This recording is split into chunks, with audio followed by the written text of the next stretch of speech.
Grogu's and Grogras, your attention please for a special announcement.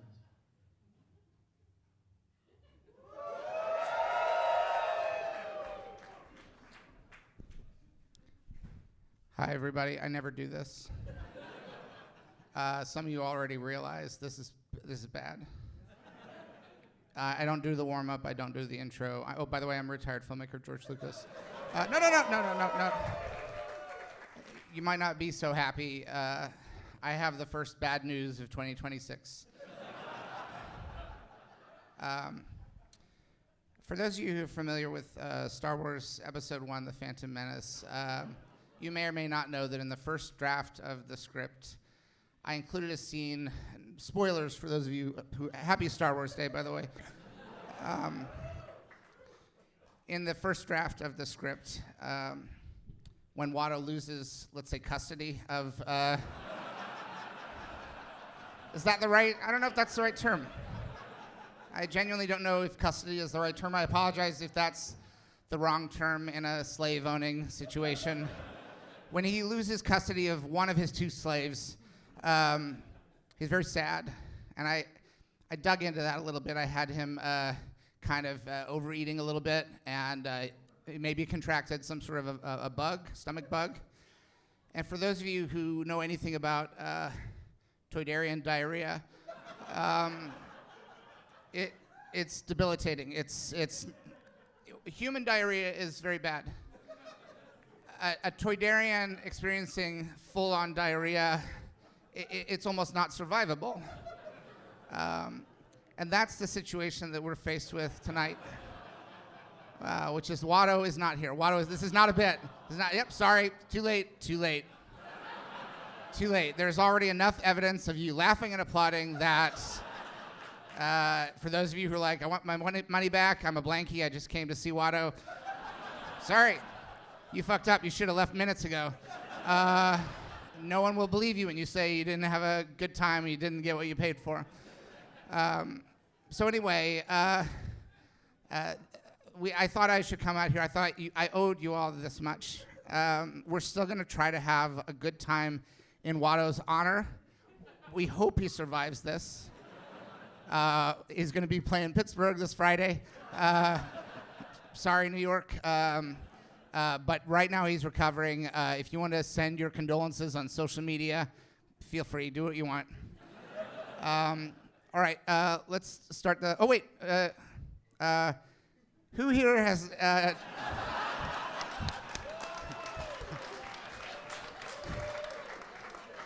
Who here has never been to a taping of the George Lucas talk show? Okay. I'm going to ask you, sir, I'm going to ask you a question. And believe me, there are no wrong answers here. No wrong answers, okay? All right? What do you think this is? No, but describe it to me. Don't just say the name. And doing what? Retired filmmaker George Lucas doing what? Talking talk show, yes? That is correct. Yeah, good job. All right, this is, all right, I can't do the whole thing. All right, let's just start the fucking show.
Lucas.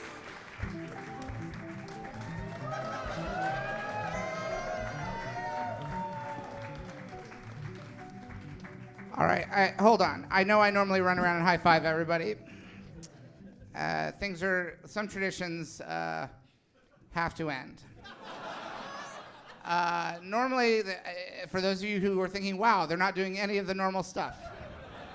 I have a fun little story that I'm going to share with you, which is that the last George Lucas talk show that happened in January, there's a fun bit that we do on the show called Drunk George. And normally happens on the West Coast, normally happens during Sketchfest. Wada will get like some bottles of wine from either the Coppola Ranch or the Skywalker Vineyards, and I will drink as much of it on stage as you can. Well, as you all know, I am famously diabetic. And I'm not a wine guy. I mean, I have vineyards, but I'm not a wine guy. Francis is a wine guy. I'm stupid about these things. And during January's most recent George Lucas talk show, Watto bought 2 bottles of Coppola Prosecco. And I drank almost all of them. And then didn't understand why I went into what was basically a diabetic coma immediately after the show. For hours, I was on the floor of the Great American Music Hall. And so I thought tonight, when it came time to do high fives to all this room full of strangers, I thought I need to place some more value on my well-being and not always do the same bits again and again. Yeah, so that's why I didn't high five everybody, because this is, I guess, the beginning of season 2. Let's just go ahead and say it. Like, everything up to now is season 1. And then we end on the cliffhanger where George almost dies. And then this is the beginning of season 2. So things are going to be a little bit different tonight. But I'm very grateful because it would have been a very pathetic way for retired filmmaker George Lucas to die on the floor of the Great American Music Hall while the staff cleaned up. Let's go ahead and bring Patrick out, our producer Patrick. I do want to say that was very real, and I think we left the building at 2:30 in the morning, I want to say, because George had been on the floor for 3 hours. Yeah. And I didn't know what was happening. I thought I had just gotten too drunk. I know you didn't know what was happening. Yeah. And then I crawled from the building, because the whole time they kept saying, can you get up and just get to the car and we'll drive you to the hotel? Yeah. We were in the Tenderloin in San Francisco, and I crawled on my hands and knees and dragged myself into the car. Uh-huh. It was a lot like Anakin at the end of episode 3. Yeah. And I think at one point I said, I hate you!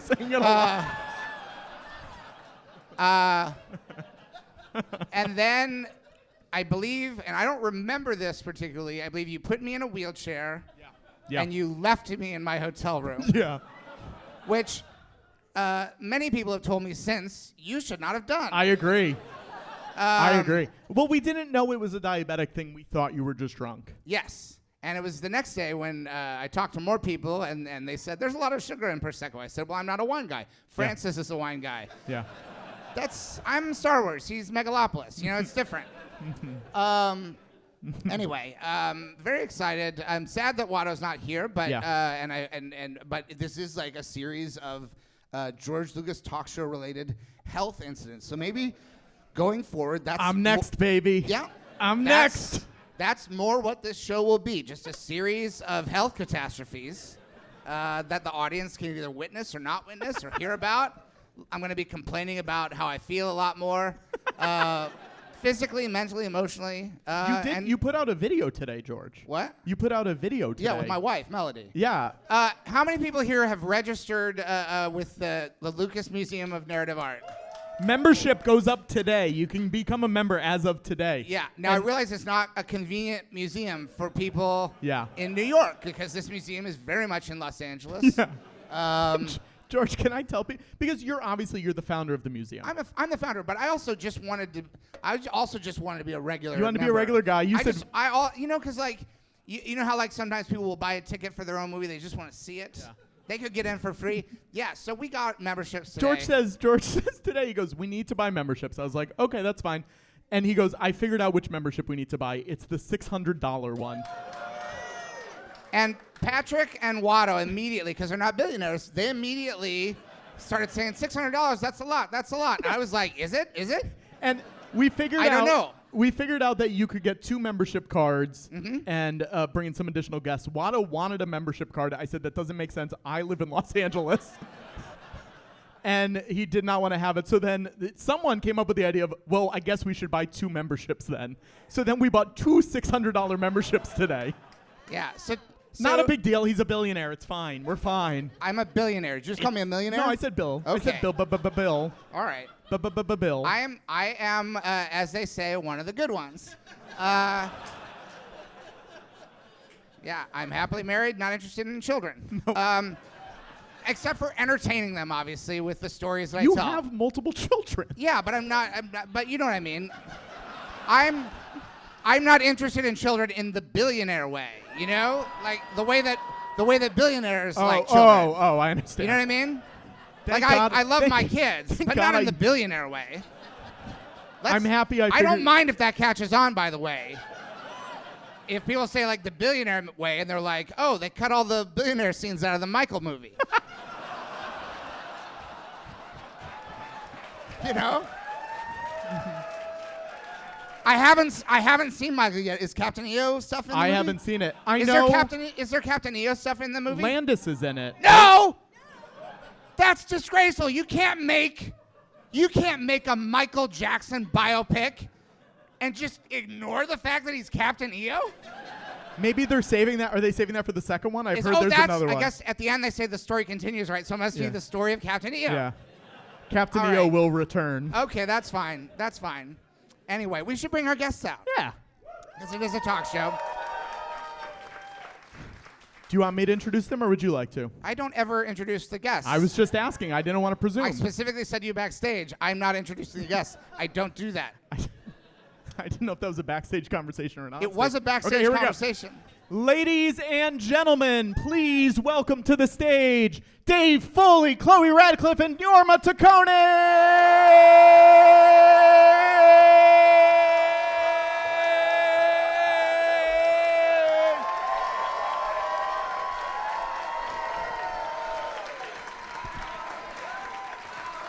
Wow.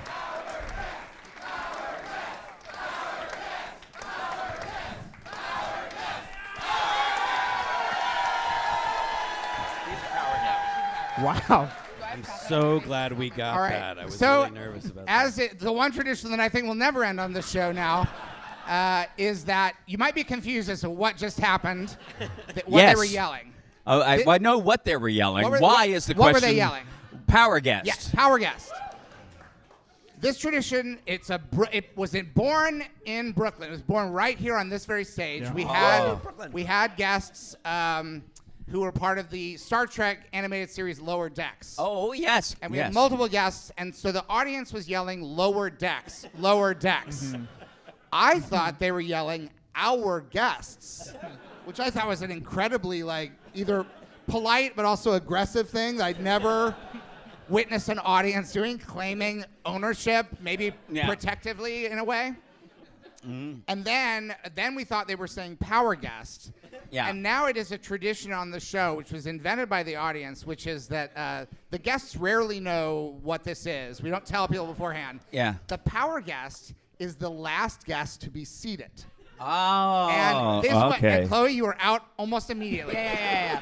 You were Yeah. never had a chance. And you want to know why? Why? It's because, frankly, none of us were prepared to come on stage. No one came and said. And this- we were sitting back there. We heard this, announcement going Yeah. on. We heard our name, and then our and names. we ran, and frankly, Yeah. I'm the fastest. That's right.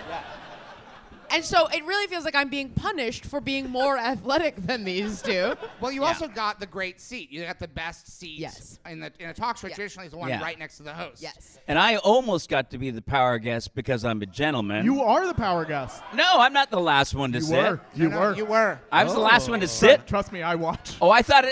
No. No, it was you. I thought it was by No, row. No. And in Oh, a way, that's- a power guest who doesn't even realize yet that they're the power guest is the most elegant form of power guest. Yes. I'd like to enjoy it. Then.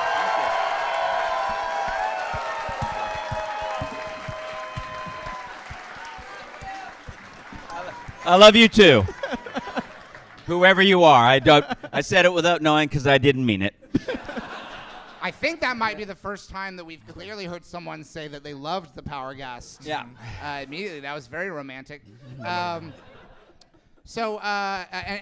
Jorma, you were very close to being the Power Guest, but then in the last seconds there was a lot of like almost sitting for both of you, and then Well, the whole reason I fell off the ladder was so that I would be slowest out here, and it didn't work because this guy Because knocked me. I sit slowly. That's what I'm known for. Old slow sitting Foley, they call me. they do call you that. Yeah. And they used to call you that when you were young, too. They did, yes, they did. You've really grown into it. It is true. Actually, oddly enough, when I was in kindergarten, my teacher sent home a note complaining that I refused to sit on the floor. Do you remember that? Do you remember the refusal? I remember it, yes, because I was wearing nice pants. And you didn't want to ruin them. No, the teacher said, could you send David to school not in his nice pants from now on? So you go in your less nice pants and sit on the floor? And then I would sit on the floor begrudgingly. But what a valuable lesson to learn about life and the way the industry works, frankly. Right? Yeah. That is basically more or less how show business works. Mm-hmm. Like you gotta not have such nice pants and sit on the floor. Yeah. It's a compromise. You got to fit in. Yeah. Yeah. You got to belong. Yeah. What were you doing instead of sitting on the floor? Standing. And looking stern. Okay. I was doing a lot of this. Were you sitting on chairs? No. This is where everyone's going to sit on the floor for story time or playing with the felt board or whatever. They don't give you a lot to do in kindergarten. So yeah, I just refused to sit because I was wearing nice pants, and my mom put me in nice pants because she was English. She didn't know any better. She thought Trousers. school was important. Yeah. I think your pants seem nice tonight. Or do you regard these as nice pants? No, these are just jeans. They're just fine. Yeah, They these count are for the jeans. couch. Yeah. I mean, yeah. for me, jeans are nice pants. Well, yes, that's true. If I've you never look at any seen you photos in. of me when Yeah. I'm dressed up in nice pants, usually jeans. Yes. I think it's good. Yeah, and not nice jeans, right? What do you mean? I mean, you're not one of those people that buys like super nice jeans. You know, like George, you're not like getting the $400 pair of jeans, are you? No, you're getting Lee's. What's $400? Huh? I honestly don't remember. It's frankly not even the cost of a museum membership.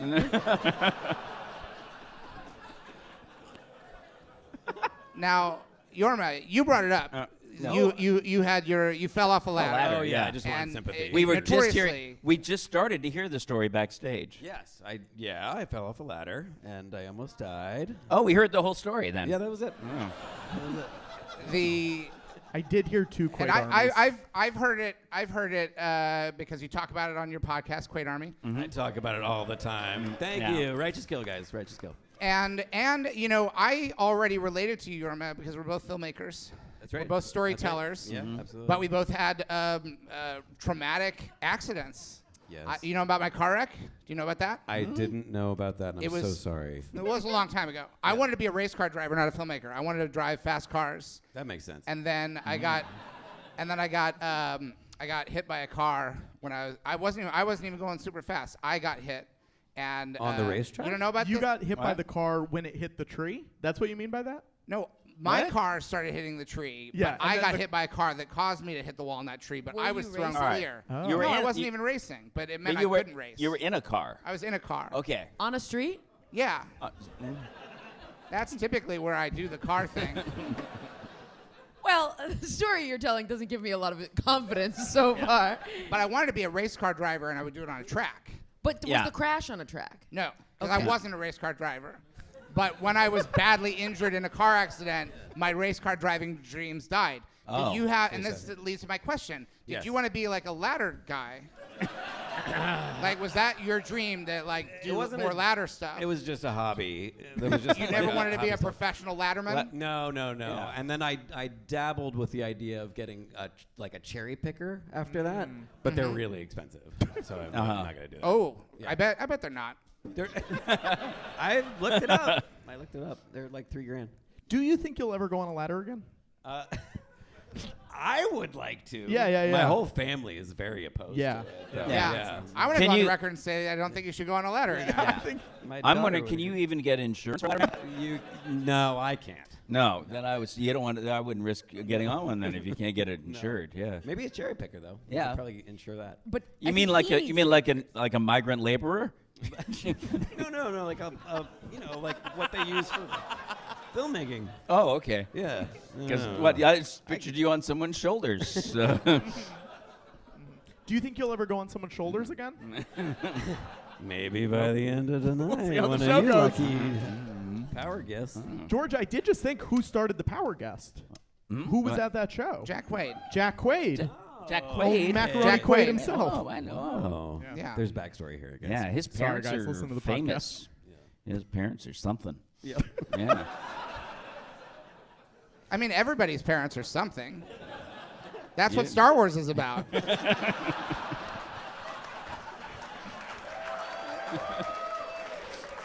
That should have been the tagline. That would have been like, everybody's parents are something.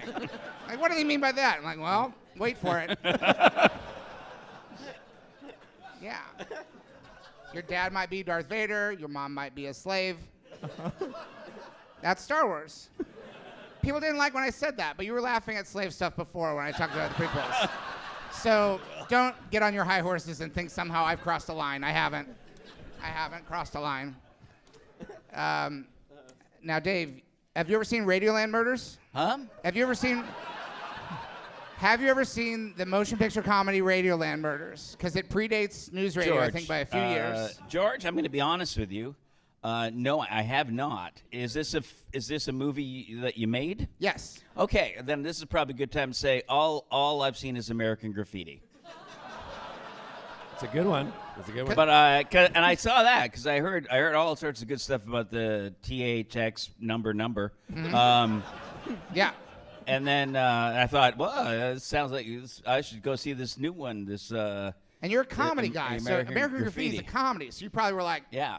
make me laugh. So I'm a comedy maybe guy. I guess in all your movies are like kind of grounded to reality, slice of life kind of stuff. Yeah, that's Yeah. basically it. Yeah. Yeah, it's just I different gotta- styles of slices. All right.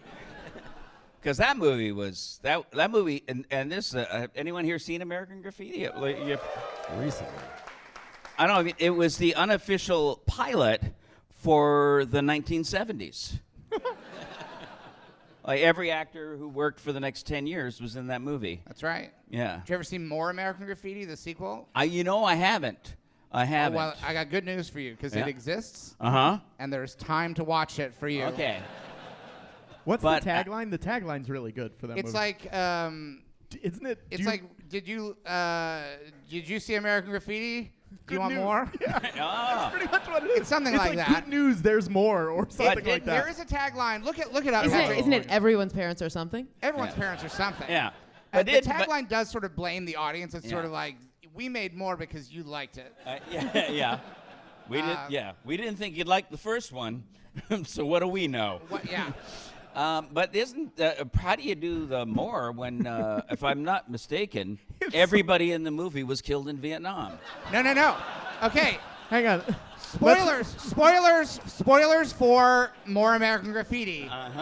We're gonna One let- of the character of Toad spends all of More American Graffiti in Vietnam. Delroy Lindo is there. Delroy Is Lindo he? is in Vietnam in that Okay. movie.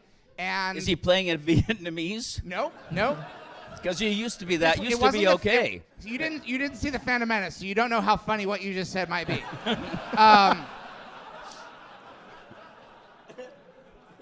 In More American Graffiti, the character of Toad, the nerdy guy from American Graffiti, remember the nerd yes. who's like, I want a blonde. Yes. He goes to Vietnam, and at the end of the movie, he basically fakes his death. So even though the first movie told you that he died in Vietnam, what they told you was only true from a certain point of view. Because then the next movie revealed he didn't really die.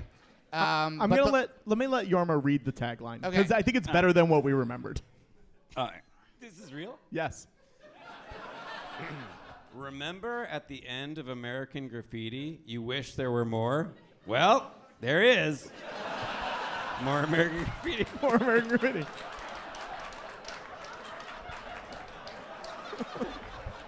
No exclamation points. No. On that I'm- one. It's a lot of ellipses. End of sentence. I'm picturing the scene in the advertising office, and you have to have watched Bewitched to know what I'm talking about, where the poor advertising executive pitches that tagline, and his boss goes, Darren, that is absolutely the most outrageously, and the client says, I love it, wonderful idea! The client being George in this case. Yeah. I mean, the thinking behind the tagline is like, I don't know how we're going to get people to see this movie. Yeah. What if we tell them that they wished for it? Now, That it's their Were you- fault that it exists. Yes. were you in on this decision? We're just granting your wishes. Yeah. Was the title More American Graffiti already set? You would know. Yeah. Before the tagline. We never got to make even more American Graffiti and then most American Graffiti. So you had the quadrilogy Yeah. set. Another American Graffiti we were going to make, and whoops, there goes another American Graffiti. Well, and With the prequels tagline, again. at this point, you've no one to blame but yourselves. Now, George, Jorma just mentioned a prequel, Yeah. which a prequel. is a movie that you just mentioned. Radioland Murders is a prequel to American Graffiti. Radioland Murders what? Radioland Murders is a comedy that I produced. It was supposed to be the movie I made immediately after American Graffiti, but I made Star Wars Episode 4: A New Hope instead. But there was a built. trade ad for Radioland Murders in 1975 saying, get ready for a comedy by George Lucas about a radio station where crazy funny things happen. And then we didn't make it until the 90s, and people didn't go see it. But it was like very innovative because it was one of the first. It was like the first period film to have like digital sets instead of like it had all this like. It was less innovative comedically than it was. It's like special effects. Technically. Special effects that you don't realize are special effects, so you think you're just watching a movie. You don't realize how wonderful it is. What you're seeing. You don't realize that it is wonderful, Yeah. but it is. Often, it's you know how like actors will have like an actor's secret. This was a filmmaker's secret, which is this movie is really wonderful. Yeah. You're not going to pick up on that if you are not a really sophisticated viewer. Yeah, the cineasts, the filmmakers, they all knew like you wouldn't have Alias without Radioland Murders. You wouldn't have been able to make it It had been advertised. in the 70s. So the tagline should have been, you remember how in the 70s you saw a trade advertisement for a show about? Now, Well, now, Chloe, I most recently saw you on the big screen in a movie that asks a question of its audience. Yeah. Oh. And then it doesn't answer it in the dialogue. It answers it through the storytelling. The film Is This Thing On?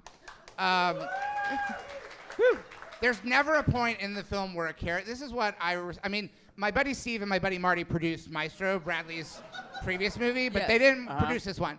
But I was there thinking, like, why didn't Marty and Steve produce this one? And then I got lost in the question because I realized there's never a point, and this is Bradley's gift, I think. There's never a scene. Like, I might have had a scene where someone says, like, the microphones are on. If people aren't enjoying it, it's not because of a technical problem. It's because he's just a guy who wandered in. He couldn't get a seat in the club. He couldn't get into the Comedy Cellar, so he performed as a way of not paying for. Sorry to spoil. Is This Thing On? Oh, fuck. But you see that consistently the microphones are on. The thing is the microphone. yeah, no and one ever. Yeah. It's the first rule. Show, don't tell. You just showed all these scenes Yeah. where the thing was on. But I guess does that mean that actually there was an answer to the question all along? I guess. If only you were looking for it. That's I didn't get any laughs, but I did get some mms. yeah. I would say that is a second sound. Can I? Did you? Oh no. No, Should you. I just want to jump because I want to point another thing about the movie because I saw the movie too and So you saw that, but you didn't see any Star Wars movies. Because you're a comedy guy. This fits my theory. Star Wars and the other movies. Which how many of those did you make? 6. Okay, Well, 9. 4.5.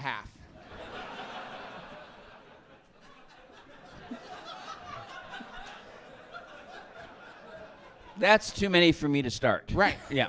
But in the movie, I'm just saying, because there's this. He goes, he walks up on stage and starts performing, and I had an experience when I went to the comedy cellar, and bear in mind that I've been in comedy for 40 years. I've had TV shows. I even toured doing as a stand-up for 5 years, and I was at the cellar, and I was talking to some folks there, and I said, maybe I should start doing stand-up again. I said, what do I have to do to perform here? You can't. Wow. Did Will Arnett say that I don't to know. you? No, it wasn't Will. The managers of the comedy cell said, no, you have to go work in other places first, and so when I see Will Arnett in that movie just stumble onto stage. That's how you gotta do it. I get so mad Yeah. in my bedroom where I'm explaining to my girlfriend, that's not how it works. You know what I think is the most unrealistic portrayal of stand-up in that movie? A lot of people had quibbles about, he stumbles in, that's not really how it works. There's no open mics at the cellar. All of that is true. Yeah. I think the most unfaithful element of how stand-up is shown is that they make it seem like other stand-ups welcome new performers. Yeah. Oh my God. And Will stumbles in as I'm going to say it, really filthy rich man. The movie, I don't mean Will Arnett, I mean the character is presented as filthy rich. And then he stumbles in, and then all the comics are like, hey, bud, are you sad? yeah. And he's rich and old and white. Yeah. I'm gonna step in here and say he's not that rich, he's not that old, and he's not that white. Yeah. I got him beat on all three. Yes. All right. The other unrealistic scene is when all the comics are talking about what a great movie Funny Bones was. Only people over 50 know that movie. I got it. It's a bit of a tell in who wrote it. So Chloe, the character you play in Is This Thing On? Yes. You write your own jokes in the movie? The jokes that I performed on stage, yes. Do you consider that you in the movie, or do you consider it an alternate reality version of you? What's your process? I asked to play a stand-up with a birthmark on her right cheek. Yeah. And they said, we don't see it. Yeah. You're not right for that. Yeah. It's not. I mean, but that's an easy, a filmmaker should know how to just swap that out. Absolutely. Shot to shot. I can do that in my sleep. I can put a birthmark on anyone in a movie. I can have it move from character Cheek to to character. cheek, yeah. Yeah. If they had just asked me to paint it on the other cheek, I would have done it. Yeah. I'm happy too. They can digitally paint it. They don't need to paint it on the actual cheek. They could have just flipped the negative and then had all the words spelled backwards on set. Yeah. Yeah. No, Was that in the camera. casting breakdown What? when you auditioned? The birthmark? Yeah. They said, we want her to look just weird enough that you do a double take. No, I don't know. Look, I think it was me. I guess so. But you don't know. I'm not sure. I mean, you made the movie. Yeah, and I think that means I'm a bad actor. No, I thought you did a good job. I believed you were you, but I wasn't sure if you were the you or if you were different. I will say, maybe I wasn't me, because despite the fact that I do actual stand-up, my own stand-up in the movie, and I never perform a magic trick. Oh, a little bit of a spoiler. Mm-hmm. My character does magic at kids' birthday parties as a day job, and so I do magic at Will Arnett's kid's birthday party. Right. Is that normal for comedians? You do magic in the day? Absolutely not. No. So it's not you. I It's think definitely not you if you don't do magic. I think it's definitely not me. And the absolute most consistent response I get from people is, I didn't do a magic trick in the movie. People go, I loved you as a magician. And I'm like, well, what about the actual joke I told? What about my real comedy? Yeah. And then I what don't do know. they say? They don't say anything? They go, I forgot my taxes. which is a crime. Yeah. And so I can't say anything about it. Honestly, who cares what criminals think about you? Thank you. Thank you. I learned a magic trick for the movie, though. What was the trick? Can you do it now? I can do it now. Let's do it. What do you need? Do you need any? Let's Do see. you need anything? I'm trying to think. I need like a big clear, like at least a pint glass, but like a jug would be the best, and 3 pieces of paper. At the bar? Yeah, Do we have like a pitcher would be do we have awesome. a pitcher? Yeah, or one of these people. Yeah, anyone in the audience? Do we have 3 pieces of paper, Bell House? Anybody? All right. I'm excited. And I about just this. want to point out right now, so you're about to do this trick, and I believe that these the current lights are to an industrial standard, so we are going to experience industrial light and magic.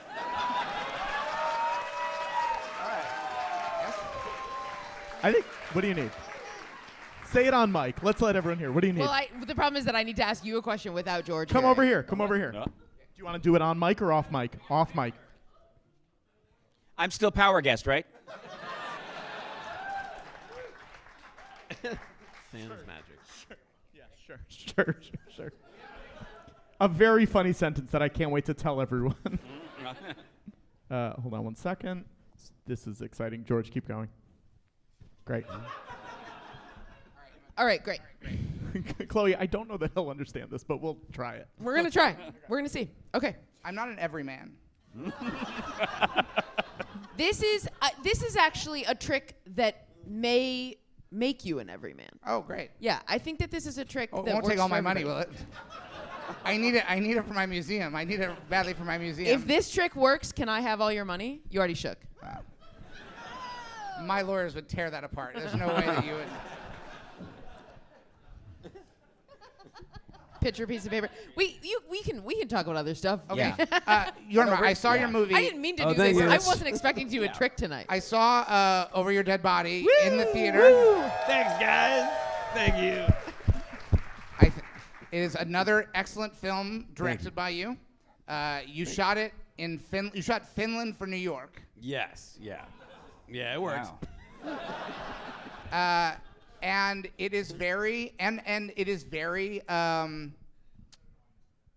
surprising. I don't want to talk anything about that. I haven't seen the original because it's a remake of what was the original film called? Norwegian film. It's a faithful remake, but yes, yeah. But there are different things.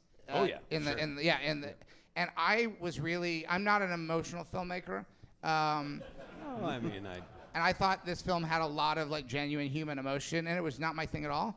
But I thought you did a really good job of taking a premise where it could have felt like a sick joke of a film, George, and I didn't think it felt like that. There are things in it that are really fucked up. Yeah. But I really got emotionally invested in the movie. I think people should make an effort to go see it in the theater because I agree. I saw it. Thanks. Money. It's in theaters Yeah. now? It is in theaters I have- now. oh. yes. Yeah, and it's the. Are you gonna see it, Dave? I'm going to go see it. Yeah. Yes. And where? Yes. Thanks, Dave. All right. My theater was sold out, George. Universal City Walk. Oh. Sold out. Wow, all right. Yeah. That's a bit of a walk from here. Yeah, I was gonna say that's a slight hike. Let us know when you're ready for the trick. I saw it in a screening that was pretty packed, and it was like an early morning screening. Oh, nice. And I had a question because I know that I'm a big fan of your film Popstar. I think it was the best film of. Thank you, guys. Style boy for life. Yeah, here. Oh, he's proved it. Look at that. That's the metal one. Yeah. I think what year was that? 2016 it came out. So we're doing all these like retrospectives now, and like 10 years. So it was 10 years Yeah, ago. 2016. Right. They did that thing a few years ago. There's that trend where you write down your favorite movie from every year you were alive. Oh yeah, sure. And Popstar Never Stop, Never Stopping turned out when I did that thing, that was the best film of the year that it came out. Yeah. Fuck yeah. Thank you, guys. Maybe the And- best thing in that year period. Not a good year. Oh yeah. What? No, it wasn't. Not a great. good year, but that was maybe the Great best year. thing of 2016 period. I'll take that. Yeah. It's Take still, it. it's still, well, if it had come out the same year as The Godfather, then it probably would have been the second best film of that year. And it's not a shameful thing to say, but it was the best film of the year in which it was made. I don't know why you feel the need to undermine what is a fantastic compliment to give another artist. You know what? Patrick. Either way, guys. I think I'm both are psyched pretty on it. good. I didn't think it was that much of an argument. No, I'm with George here. That is a crazy. I'm saying 2016 was not a good year, and that was a good thing. You know what? That is like hang on. Midwestern level elite passive aggression. That You know what? I felt like. so beaten down already, Yeah. guys. Nothing phases me.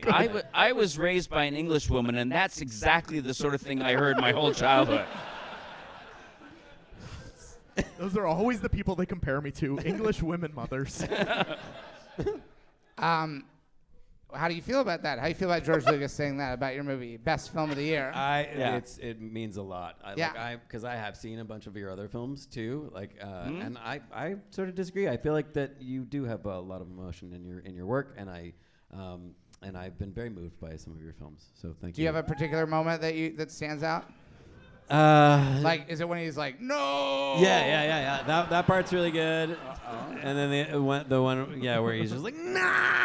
Yeah, like all those moments are great. Is that when Charles Martin Smith is getting beat up in the? That was one of them. Yeah, Yeah. It was like with the car and the. Yeah, it was a great scene. Don't touch my car. Yeah, I it think wasn't that's even it. his car. Yeah. Is it magic time? It's magic time. As Jack Lemmon might say. It's magic time. All right. Do you need us to all pretend we've never met you? You know what? This is a simple trick. I am just going to read George's mind, and it's difficult, but it is straightforward. You know, it's the level of skill here is high, but it is simple and elegant. So This is what happened in the movie, correct? this is what I am about to use the force Oh, okay. to. All right. Gotcha. Was that what you were asking? I meant like in your movie. Yeah, Oh, in in your my movie. movie. Yeah. Is this what happened? Also, in the movie that I was in, I used the force. Yes, yeah. To do it was a fun little universal crossover. All right. It is Star Wars Day, so it's a little bit like I'm gonna be thinking about Star Wars stuff probably. Okay.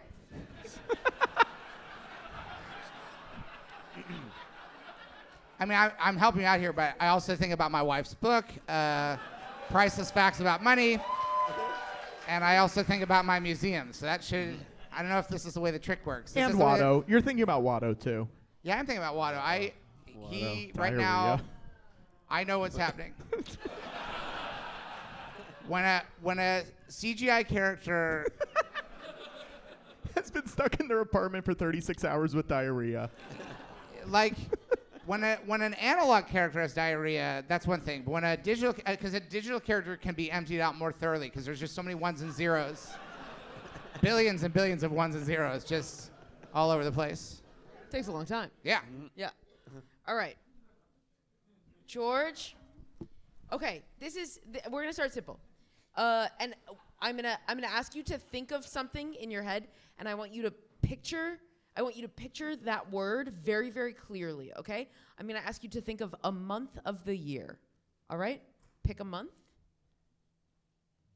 Think of it. Hold it really clear.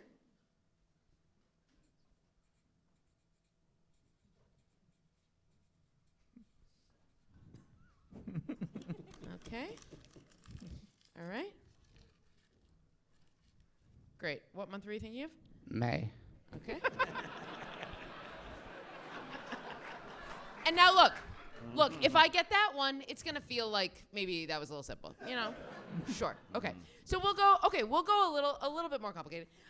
Think of one of the 4.5 Star Wars films that you fully made. Pick one of those.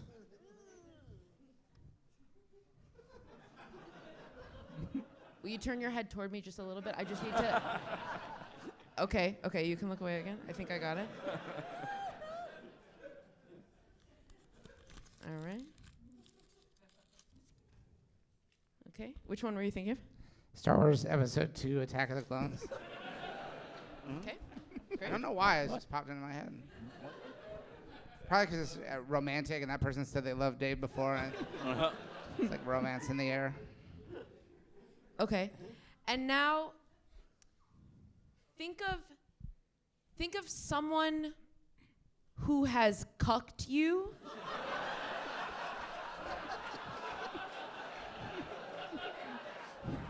It can be anybody. Anybody, Georgia. Anybody. Is there a person in your life who has cucked you and have their name really clearly? I don't remember that guy's name. I don't think about him. Okay, think of his face then. Think of his face. Yeah? Yeah. Can you think of his face? Yeah. Did good work though.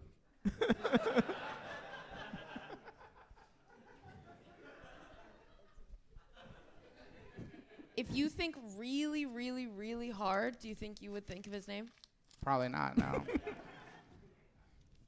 right, we're going to see. I don't like to think about that guy. We're going to see if I pulled that name out of the depths of All right. your memory. Okay. All right.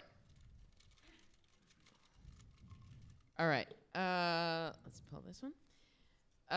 Let's see. Which one is this? Okay, which month you said? May. You said May? What does that say? It says May. Wow. Okay. But that was the easy one. That was the easy one. Yeah. Duh. Of course. Of course that's I'm going to guess that. Well, you're killing it so far. Okay. All right. One for Regardless one. of what happens, that was magic. Like, it's not magic just because you don't get the next ones right. It's still magic. Thank you. Yeah. Thank you. Thank you. Okay, now let's see if I get the next Yeah, one. let's see. Okay, which Star Wars Episode 2, Attack of the Clones. what does that say? That's Attack of the Clones, which is not. Hold on. Not the full title. It's not the full title. You're right. Partial magic. And look, you know what? I think in your head, I think you were sort of like blurring over Star Wars Yeah. Episode 2 because Yeah. that was it's come so automatically to you I that think I you're was probably- only getting the last bit really clearly. I think you're wrong, but I'll concede the point. Okay. And now think of the man who cucked you. If you got the name and I didn't, that's more magical. Really picture him. Picture his face. Different Okay. kind of magic. And now, will you read what that says? Tom Rodriguez.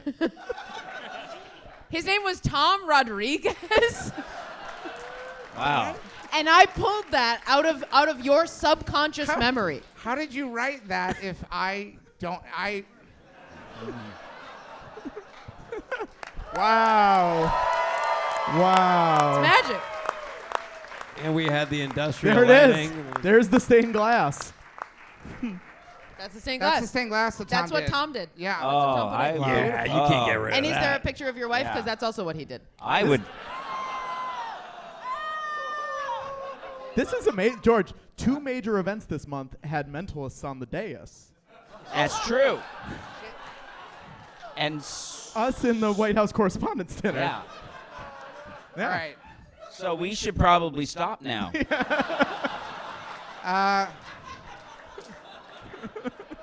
I'll just say it. If anyone is planning on doing a shooting, just don't. like you can just make a new choice with your life right now. All right. You know what? Now I'm a member of an organization called the Film Foundation with my buddy Marty Scorsese. And it's about preserving films because, they say that 70% of all movies that were made before 1950 are lost. And so it is part of the mission to try to preserve cinema, because there very quickly a lot of our film history is gone. So Dave, I wanted to talk to you about the movie Goose. This is the Chevy Chase film Goose. Yes. And I have questions because this is a Canadian DVD, hard Yes. to find. Same region code. Same as region America. code, same region code, Yeah. but this is not the easiest thing to get, even for a billionaire. Yeah. I would imagine a non-billionaire might be like, ooh, should I? And then they would anyway. And then they get this, knowing that you are the voice of, was it Randall? Yeah, Randall the Goose. I'm the lead character, if you put it that way. You are Goose. Well, I'm Goose. Yeah, The yeah. titular Chevy Chase from Saturday Night Live. he's a chef who's trying to catch and kill this goose named Randall. Yeah. Yorma, have you seen this film, Goose? I haven't Seen yet. it? No. No. Wow. But you're normally a You Chevy sh- completist. You right? should. Can I just say Which this? is You should try to see it quickly because as a film archive, what did we Film call it? Foundation? Preservationist. Preservationist, yeah. There's a strong push to have this put on only nitrate stock. Yeah. Yeah. They want to put it on the most flammable Yeah. film stock pioneered in the 1920s. The reason Yeah. we lost a lot of films. And they're saying, let's store the film in the Museum of Kindling. Yes. Yes. Some people are even saying, let's have Chevy guard it. Yes. And I'm also going to say this is also just as a bit of advice to young actors like yourself. Thank you. If you ever have the opportunity to be in a Chevy Chase film, just be a voice. Yeah. But, no. But here's the thing, because I have not led with the most shocking aspect of this. I know I'm trying to put Get it ready off. to have your worlds rocked, because Okay. let's imagine a non-billionaire orders this Canadian DVD copy of Goose. Very hard to find, and this person Yeah. was thrilled to track this down and finally watch this film, only to find that this DVD edition features as the voice of Randall the Goose, not Dave Foley, but Tom Arnold. What? What? The Canadian DVD edition of Goose, also known as Goose on the Loose. Was I replaced? I mean, you tell me. Wait, your home Hang on, Oh wait my a second, God. wait a second. You're not in the Canadian version? He wasn't Canadian enough. I think I must have been replaced in all versions. But I guess you can tell that my pride in craft that this is the first time I'm hearing about it. Do you have any more advice now? I don't know what to do. Now I'm trying. When I received this, when I tracked this down and I Yeah. found it, and then I looked at the back cover and saw Tom Arnold as the voice of Randall the Goose, I am not exaggerating to say that I was inconsolable. We got to Like- book Arnold now. We got to book Tom Arnold. Yeah. Next show. I understand. George, I where mean, did you purchase this? On eBay. Oh, good. You sure it wasn't on Etsy? Was it from Tom Arnold's Etsy? I don't know what to make of this, and clearly the two people who might have known the most about this are both puzzled. But I'm gonna throw it out to the rest of the. Yorma, you'd never heard of Goose. No, I have not. No, I've Chloe, had you heard of Goose? No. Also known as Goose on the Loose. Maybe you'd heard of it as Goose on the Oh, Loose. yeah. I believe it was Goose. The script title was Goose on the Loose. I gotta say, both titles are so good. Yeah. Because Goose with an exclamation mark feels like that film's got to exist.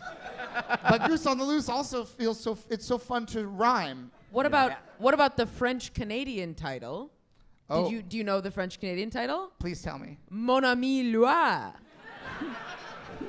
My friend. Doesn't that feel like a movie that just has to exist? Oh, Mon ami Loire. Am I in the French version? You're all the characters. I don't know what to do. Because a big part of when we booked you on the show was going to be discussing. And I haven't seen it because I'm not going to watch this version. I don't want the first version to be like I'm in the theater in 1977 watching the rough cut of Star Wars. Yeah.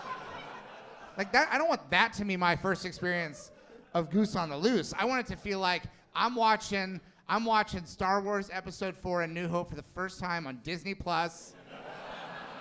The final version of it, the McClunky cut. That's the Goose on the Loose I want to experience. Well, here you gotta think about this. Being a voice in Goose on the Loose, aka Goose, it's not the high point of anyone's career. no, it's But not. but to be replaced Yes. in Goose on the Loose. Yeah. That It's gets definitely in the closer to running a high for low point, right? Yeah, I would think so. George, I would think so. Why do you think this happened? Why I could this have don't know. happened? I don't But know. They thought I mean- in Canada we need Tom Arnold. Yeah, not I'm- Dave. Like, what is that? Yeah, I mean, Was there a feeling among your countrymen that you had gone too much to the USA? You were down making news radio. You're doing things down here. Was this revenge for that? I don't think anyone involved with this movie could have thought to themselves, he's getting too big for his britches. If I'm willing to be in this movie. I think that's the point where it's like maybe they replaced me because it just brought back too many sad memories of recording me and going, oh, why is he here? Well, I'm not going to stop hunting for this. Yeah, and ideally, I'd like to get a 35 millimeter print so I could digitize it. Yeah. And I do a will come in 4K and scan loop so it it. can be fully digital. Yeah.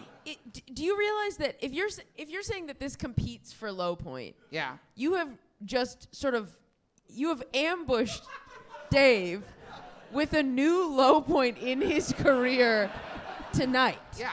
Yeah. Well, Would you go through some of the other low points in your career? anyone heard of the movie Postal? Or Brain Candy, for that matter. No, how dare you? How dare you? Dave. Oh my God. Opening weekend. This guy line starts back I have here. some bad news about that Blu-ray edition because all your scenes were replaced with Tom Arnold. Right. I'm joking. That was just me Yeah. joking. Which oddly enough is what I was negotiating for before we made it. And you can boo, but you didn't have to fucking make it. Jorma just said opening weekend. Oh, line What? starts back here is what I said. What? Yeah. I saw that. I also was opening weekend for Brain Candy. Oh. And you know what? It's really nice. I will say this. Sometimes it's nice when you get a private screening. It was. I will say that I was like, you don't have to do this. I said to them, you don't have to do this just because I'm retired filmmaker. Well, I wasn't retired at that point, but No. I was like, you don't have to do this just because I'm George Lucas. And like, we didn't. You're the only one here. Yeah. No, we thought it was a great marketing ploy to give everyone who saw it a private screening. Jorma, Yes. Yeah. I have Goose on the Loose in my head now, and obviously Lonely Island, you're no stranger to rhymes. Yeah. Oh No, yeah. I'm gonna we pass got a this bunch over. of goose. Here, goose Boiled references goose. as well. Yeah. Yeah. Boiled Goose. Yeah. It's a big thing for us. Yeah. Yeah. This looks great. Honestly, Jorma, if you want to borrow that and show it to the boys, I think it'd be a great episode of the pod. I know you're looking. We're scraping the barrel. I really think for the people who are like, no more Q&As, I think what you should do is an episode where Yeah. you and Keeve watch Goose Then they'll be and clamoring then talk for about Q&As. it. A movie that no one listening can see. Because I think the only copy. Yeah. I will pitch this for sure. Yeah. Oh, The unrated edition of MacGruber. Yeah. Oh, okay. Patrick, what year did MacGruber come out? Well, can I just say real quick? I'm still against the unrated version. Whoa. Oh, wait. I'm very upset that got released. Wow. Well, this also has theatrical. Well, that's good. All Wait, right. why? What happened? It's not. You need to It's too destroy long. one or the other. It's too long. The 3 minutes is too long. Wow. Yeah. Yeah. It's Don't like too it. long? Yes. The jokes are too nasty in the unrated? No, it's They not that. say Like, C word? It's just too long. It's too long.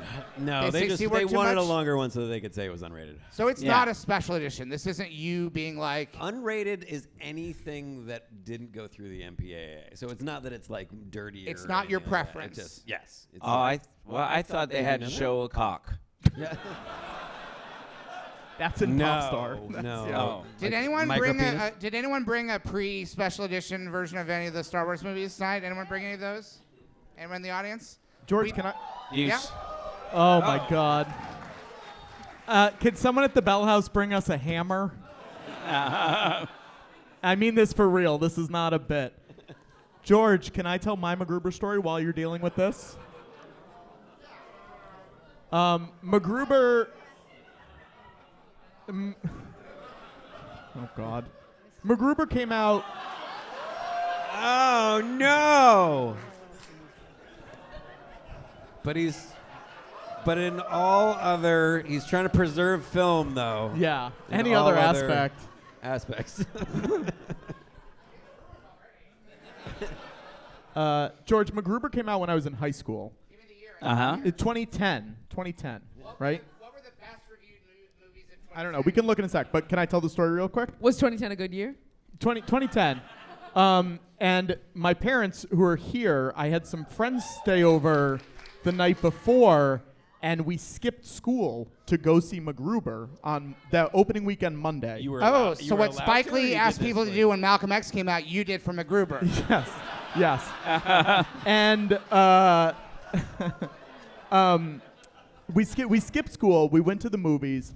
The woman at the desk, this was in the middle of the day, it's probably a 10 or 11 a.m. screening.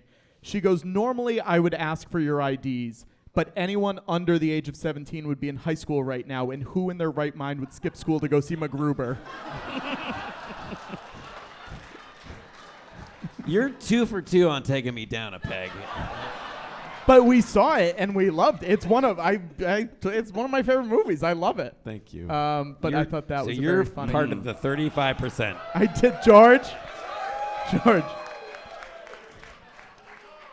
George, the top movies of 2010 while you do this. Toy Story 3. That was fine. Fine. Tim Burton's Alice in Wonderland. I would say better. Iron Man 2, better. Twilight Saga Eclipse, better. Harry Potter 7, better. Inception. Christopher Nolan loves MacGruber. Yeah. And There you Inception was go. fine, too. Despicable Me, Shrek Forever After, How to Train Your Dragon, Tangled. Those are the top 10. Okay, so Shrek, Yeah. I think that's Shrek 4, right? Yes. Shrek 4 came out. It was the same weekend as MacGruber. Okay. And we released a website called ShrekExposed.com. Great. And Great. the whole thing was like a premise that was in our bio. It was like, hey, well, like we're in no way affiliated with the MacGruber film, but we were so disturbed by the images of Shrek that we have to figure out something else to do for that weekend. And I had the guys from Fatal Farm. I don't know if anybody knows Fatal Farm. Yeah, those guys are amazing. And we made an entire website about all the different horrible things that Shrek had been accused of doing. He was a part of an Armenian genocide. It was like Shrek's offensive new haircut, and it was him with like a little Hitler mustache and a thing. He was accused of like a car bombing. He was like a real like, and then like the speed with which we got a cease and desist. Totally. Was like it was like half an hour. It was like, that. What was that? Was that a Paramount movie? MacGruber? What was MacGruber? In my brain, it's Universal. It was but Universal. Yeah. Isn't Shrek also Universal? Oh, we didn't know that. Okay. And by the way, Mike Myers just called me and he wants you to stop talking about it. Not Tom Arnold though. He did. You gotta destroy these. You gotta track these down. These unrated editions. You're right. It You might gotta take time, but- encourage. Yeah. You gotta encourage all of Quaid Army. This is a great mission. The unrated edition was released against your will. I just didn't know that it was going to be the He main. didn't know. version. He didn't. He was just a little kid. To quote my buddy Steve's first season of ER, Doug Ross, played by George Clooney, he was just a little kid. That's the type of thing Doug Ross would say, especially in the early seasons of ER. He was just a little kid. George loves ER. This has been a recent thing. Did George? Because it's a Pit prequel. It wasn't a I know. prequel before. Now it's a prequel to the Pit.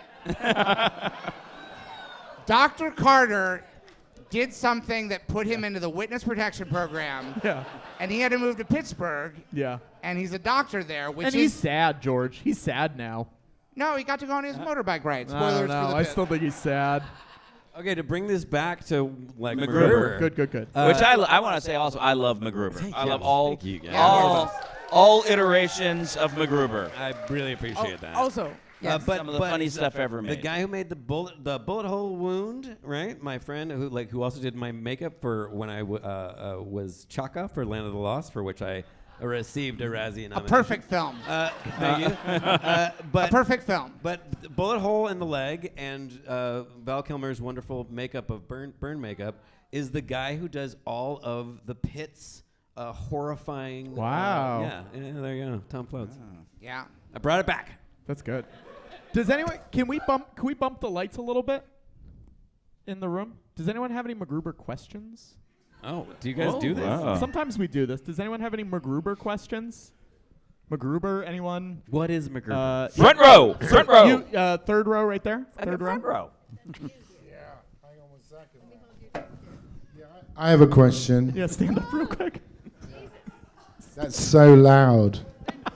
Yeah, your mic is better than ours. I paid for mine.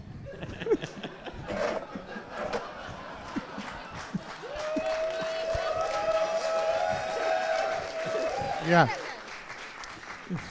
So my first question, which I have to say is totally spontaneous. Is that?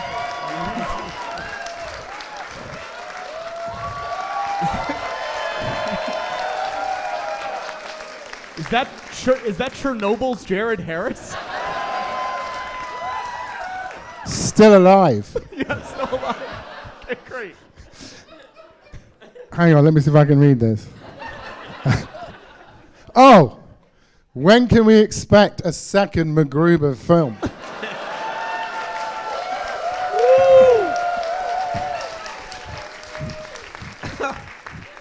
I think when Hollywood detests money, you know? I just want to say, I'm totally against all this shitting on MacGruber. I thought it was a great movie. I really enjoyed it. And I would go and see a second MacGruber film. I'm shocked there hasn't been one.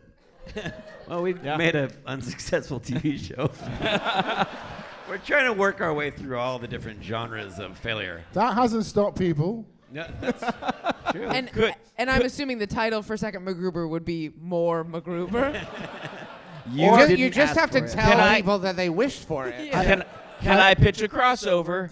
MacGruber saves the foundation. Oh. Do you guys know Oh. what we were actually going to call the sequel? MacGruber. Well, that was pitched.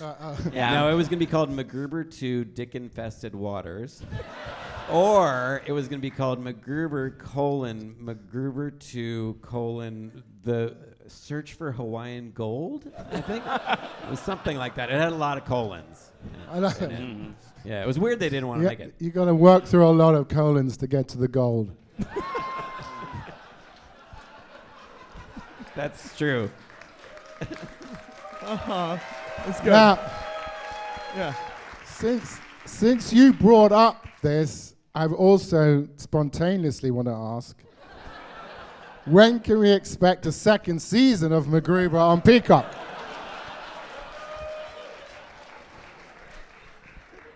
Lauren Michaels said the funniest thing to me once when I was I don't know why we were talking about this, but I thanked him. I thanked Lauren. I was like, Lauren, you've given me a career. I've always I really like getting deep with Lauren because I think it's hilarious because he does not like it.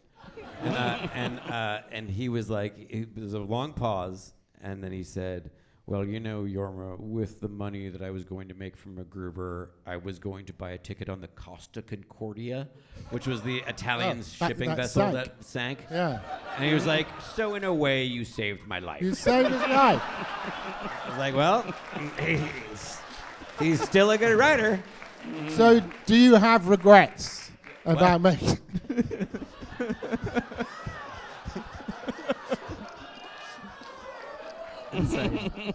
Yep. I asked the tough questions. Yeah. Oh.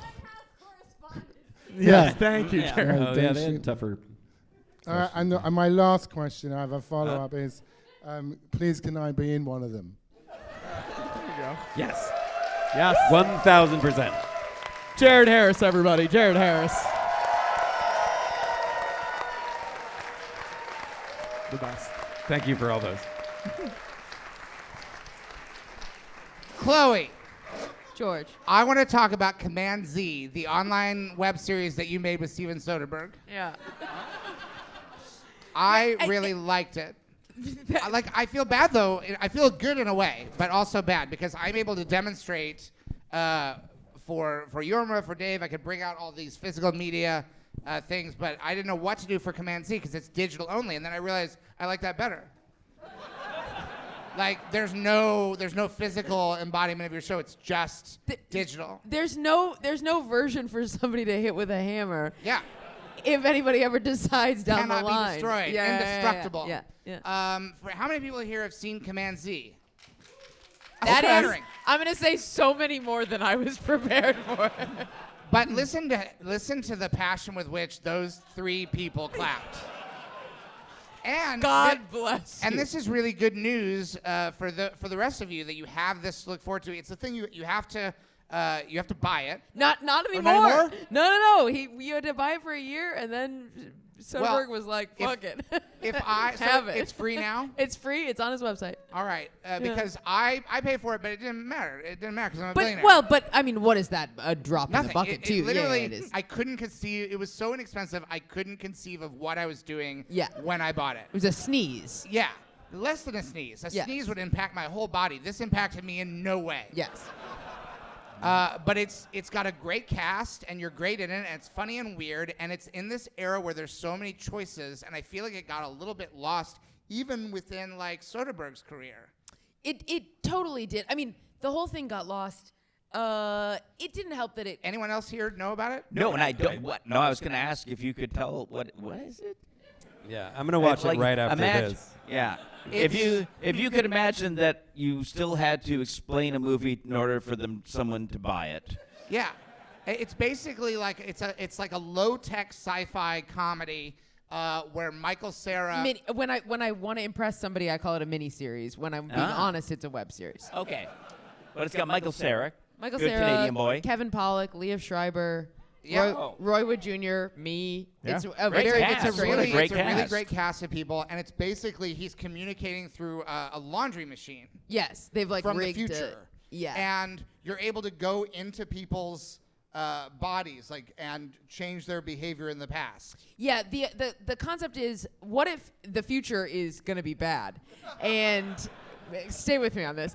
And that in the future, they figure out that there's like that there's some like limited number of people. It was adapted from a nonfiction book that basically makes the argument that it's not like huge swaths of people who are making negative impacts on the world. There's actually, if you could like kill or change the minds of 15 people on this planet, it would make like 80% of the difference. And that, yeah. Killing Wow, 15 we got people. more applause for Killing than we did for the series. We got more applause for just the idea of killing Yeah. than we did for your very excellent Steven Soderbergh directed web series. Yeah. I think that accurately reflects how the web series was received by the general public. But I think those of us who saw it enjoyed it. Yes, I think that is true. And this is the most public right now. Us talking about it is the publicity tour for that series. This is more people than have ever heard about it. Now, it was not helped by the fact that it came out the day after the SAG strike started. Mm-hmm. Sure. So, and it's not like any of us were going to do that much press for it anyway, but like somebody would have done, people more famous than me would have done some kind of press for it. Let's try something. We've never done this before, but let's get everybody really worked up, okay? I want everyone to start chanting Command Z, Command Z. Somebody. Command Z, Command Z, Now, Chloe, Command take a bow, Z, take a bow. Command Z, Command Z. Chloe Radcliffe, Command Z. Z. Command Z, Command Z, Command Z, Command Z, Command Z, Command Z, Command Z, Command Z. All right, great. That's that. I want you to know the weekend it came out, I spent most of the weekend crying because here's the thing. I'm a stand-up. I'm a stand-up who wants to work as an actor, but Yeah. I'm primarily a stand-up. And I got into a writer's room for this Soderbergh thing, and then I got cast as one of the leads out of the writer's room, and I was like, this is it. I am now going to be a star. My life is going to change overnight. This is the break. And the thing, look, in a meeting, I get to say, it came out the day after the SAG strike started, so I would have been a star. The reality is, I would absolutely not have been a star. If it had come, it just was like this little small weird thing that was not ever really going to make huge ripples in the first place. And also, no one project changes your life overnight, which is the unfortunate lesson of the Right, entertainment and Chloe, industry. if I make you just some advice as someone who's an old hand in show business. Yeah, hit me. You cannot get hung up on small disappointments in show business and then like try to make a meal out of it. You know what I mean? Like you can't obsess about things like that. If you have a break early on and it doesn't go your way, you can't then sort of like there's nothing you can do with that. There's nothing you can if a very famous, powerful person in the entertainment industry seems like they had a shot at giving you a huge opportunity, and then something goes wrong. Yeah. Like there's nothing you can do. You about gotta it. let it go. You have to let it go. If It's so important. if I had $1 for every time I thought I had my big break, I wouldn't need a big break. Truly. Yeah. And one odd thing off that is that now, so weirdly, being then in the Bradley Cooper movie, I was like very braced for this is not going to change my life. My life is going to be the same. I Right. biked here from Ridgewood. Like it's not. I'm not. You know, and but I am watching particularly my dad have the same experience that I had 2 years ago with the Soderbergh thing. Now with the Bradley Cooper movie, where my dad clearly was like, she is now a star. She is successful. And then I'm not. And and I'm watching my dad be like, well, they didn't market the movie correctly. And I'm like, no, Dad, it's just you're just unfortunately on this delayed experience of my career. Well, I think now you have that clip to work with. Yeah, that. Like, and it will look like Brooklyn is going insane And for Command Z. Thank you. Can I I actually I would rather refilm that and have them chanting my own name. Okay, let's do it. Hang on one sec. no. Let's do it. Let's Trust do me, it. this is better. No. Patrick, yes. I would like to officially donate my power guest status. Whoa. Wow. Power guest. Wow. Power guest. Power Wow. guest. Chloe, stand Power up. Guest. Power And guest. sit back down, Chloe. Sit back down. Command Z. There we go. Command Z. Wow. Thank you. That is actually the most powerful thing a guest could do. And we didn't even explain that the power guest, you decide what the power is, and you found it on your own. We brushed past it. The power is being Canadian. Now, Dave, in the 90s, when you were essentially making the TV version of Radioland Murders, I sort of paved the way for radio-based comedy in the theaters. Didn't work in the theaters because people wanted it on TV, and then you were part of that. Yeah. Can you imagine if someone had told you in the 90s that you were either going to be part of the Star Wars franchise at some point or part of the Fargo franchise? There's no part of you that would have thought, I'll probably be part of the Fargo franchise. Because that would have felt like absurd. Like, of course, this means I'm going to be in Star Wars. Because they don't make... Because there was no Fargo. There was a movie. There was a movie. Fargo was just a There movie. wasn't more Fargo. Yeah. And yet, somehow... I'm going to drive that one into the fucking ground. Yeah. I mean, we wish there were more Fargo, and then we got it. Yeah. Eventually. Yeah. But who knew? But you would have, if someone had come back to you in the past and said you're going to be part of either Star Wars or Fargo, you would have been like, Fargo already came out, and I wasn't part of it. No. This means I'm going to be in Star Wars. Yeah, and I've been very excited. How strange is the 21st century that you I ended know. up not being in Star Wars, And- but being in Fargo. Oh, and being in Fargo, and it's kind of coincidentally, my representatives were going, we're going to get so much momentum off of this. Strike. Strike came out right as it was being released, and you're seeing the momentum right now. I'm not sure the numbers of the seasons of Fargo, but you were 5, season 5. Okay, so that's the Empire Strikes Back, basically, of Fargo. Uh-huh. Yeah. Let's chant Fargo 5. Fargo 5.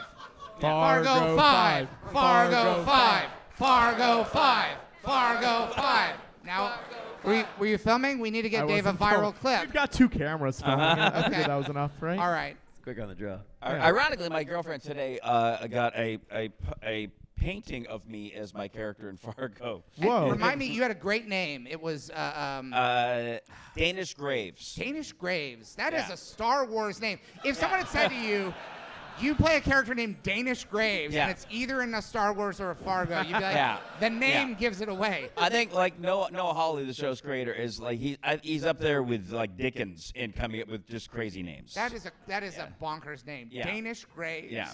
It's up there with Uriah Heep, I think. Yeah. Yeah. It's right up there.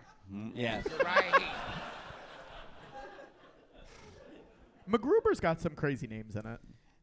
When the legal team of Universal watched MacGruber, like this woman was like, I've been doing legal clearances for Universal for 20 years, like however many films that is every year. She was like, this is the first film that we've ever done where all the names cleared What? right off the bat. She was like, there are no Tut Beamers and Tug Phelps, and they're That is such narrow casting as a filmmaker.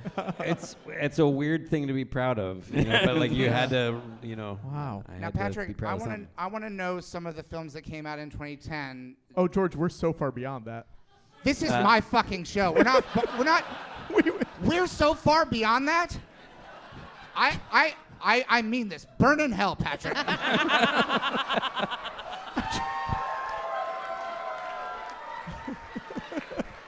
I want to know the most highly regarded films of 2010. Highly regarded? Okay. Yes, I want to know what it's up against because I want to. Do you want box office Inception. or Oscars? What do you want? Let's go with the Oscars. What were the best picture nominees in 2010? And I'll tell you if I would bump them for MacGruber. Okay. Theatrical MacGruber. Do you Toy want Story Do you want 3. Oscar nominated in 2010 or the Oscars for 2011? the ones that would have been up against the MacGruber, and I can just never wanted to make figure sure. out which I just one wanted to that make sure. is. Yeah. Okay, here we go. And I realize we're digging back into what happened before, but this is how I told the Star Wars stories. This works. Okay. Best picture. Yes. The King's Speech. No. What? No. Okay, you're winning. MacGruber theatrical edition is winning. Now, MacGruber unrated edition, King's Speech takes it every big piece time. of shit. Because King's Speech is so tight compared to the unrated edition. It's just like every little stammer, every little stutter. It's like we can't lose even one. That was 3 minutes. So that film is, you could eat off that film. Yeah. Compared to the sloppy unrated edition of MacGruber. Thank you. Black Swan. No, MacGruber, sorry. The Fighter. MacGruber. Inception. Okay. Yeah. Let's not talk about this.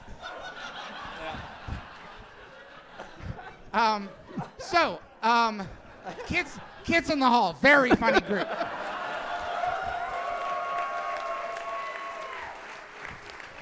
I'm still putting MacGruber over Inception. There. Good.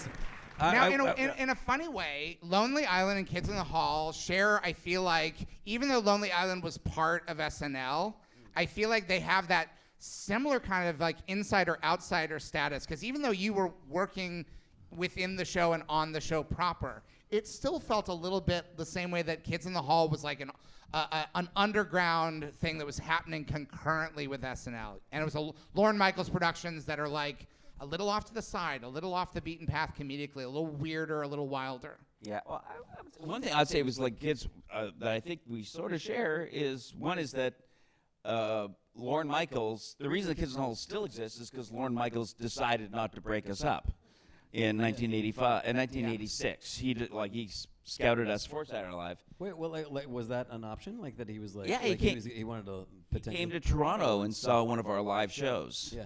Which, as we all know, Lorne never goes to shows. Yeah. Except his own. Yeah. And he's usually drunk on Amstel Light. He does like a good Amstel. Yeah. But he kept the Kids in the Hall only exists because Lorne decided not to bring any of us. It was like a real. Andy got hired to the show, and we had like a real week of fear where we were like, we may not all be together, because obviously Andy would have to take the show. But that's great to hear that he was. I mean, like. But he kept you. Well, he hired you guys too, right? Yeah, so yeah, did he? Was that like? How did that work out? Well, how we am were. I doing? Why am I it hosting? worked out fine. You're doing great. You're doing great. No, we actually like looked at each other, me and Kyiv, and for that week we were like, if he only takes one of us, the other person will not take the job. Like we will actually like go back to Los Angeles and try to make a go of it like ourselves, because it wouldn't be fair to have 2 people hired to the show. So, that helped. Well, in 1985, Lauren hired Bruce McCullough and Mark McKinney to be apprentice writers on Saturday Night Live. And we had a big like farewell show where we hugged and cried. And then a few weeks later, we heard, hey, we don't really work that hard here. We can keep coming to Toronto and doing shows. No way, really? Yeah. So like 3 weeks later, we're back doing shows in Toronto.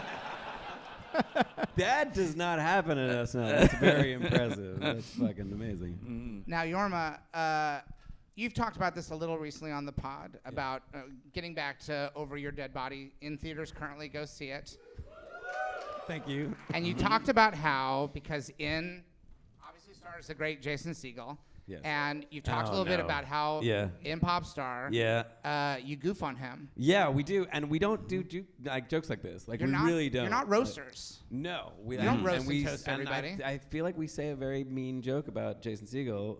Andy's character. Andy is in like weird prosthetics, and he looks horrible prosthetics. And I don't remember the specific jokes offhand, but you are really roasting that he looks like a really distorted version of Jason Segel. I literally say to him, like, I can't take you seriously because you look like Jason Segel right now. Yeah. And it's so mean. And we've never talked about it. And you've never talked about it No. with Jason while you made the movie. So you don't know whether he maybe knows about it or whether he forgot about it. I thought that Jason was going to say yes to this movie. I was so excited that he was going to do this movie. And then I thought that like a day before he was going to get on the plane, he was going to be like, fuck you. I'm not coming to Finland. So you avoided that conversation, like you didn't. Well, we're talking about it now. No, but Jason's not here. Yeah, that's true. I mean, or can we bump the lights, Jason? Jason on the. No, I'm just kidding. I'm joking. But I definitely like I've avoided conversations like that. Like I think it's another thing you and I have in common that like I remember when what's his name, the Limey, who Terrence Stamp. Yeah. Stamp. That wasn't a slur. He was in the movie The Limey. I wasn't being Jared. I wasn't being anti-British. It's a Steven Soderbergh movie. It's a great movie. The director of Command Z. It's not.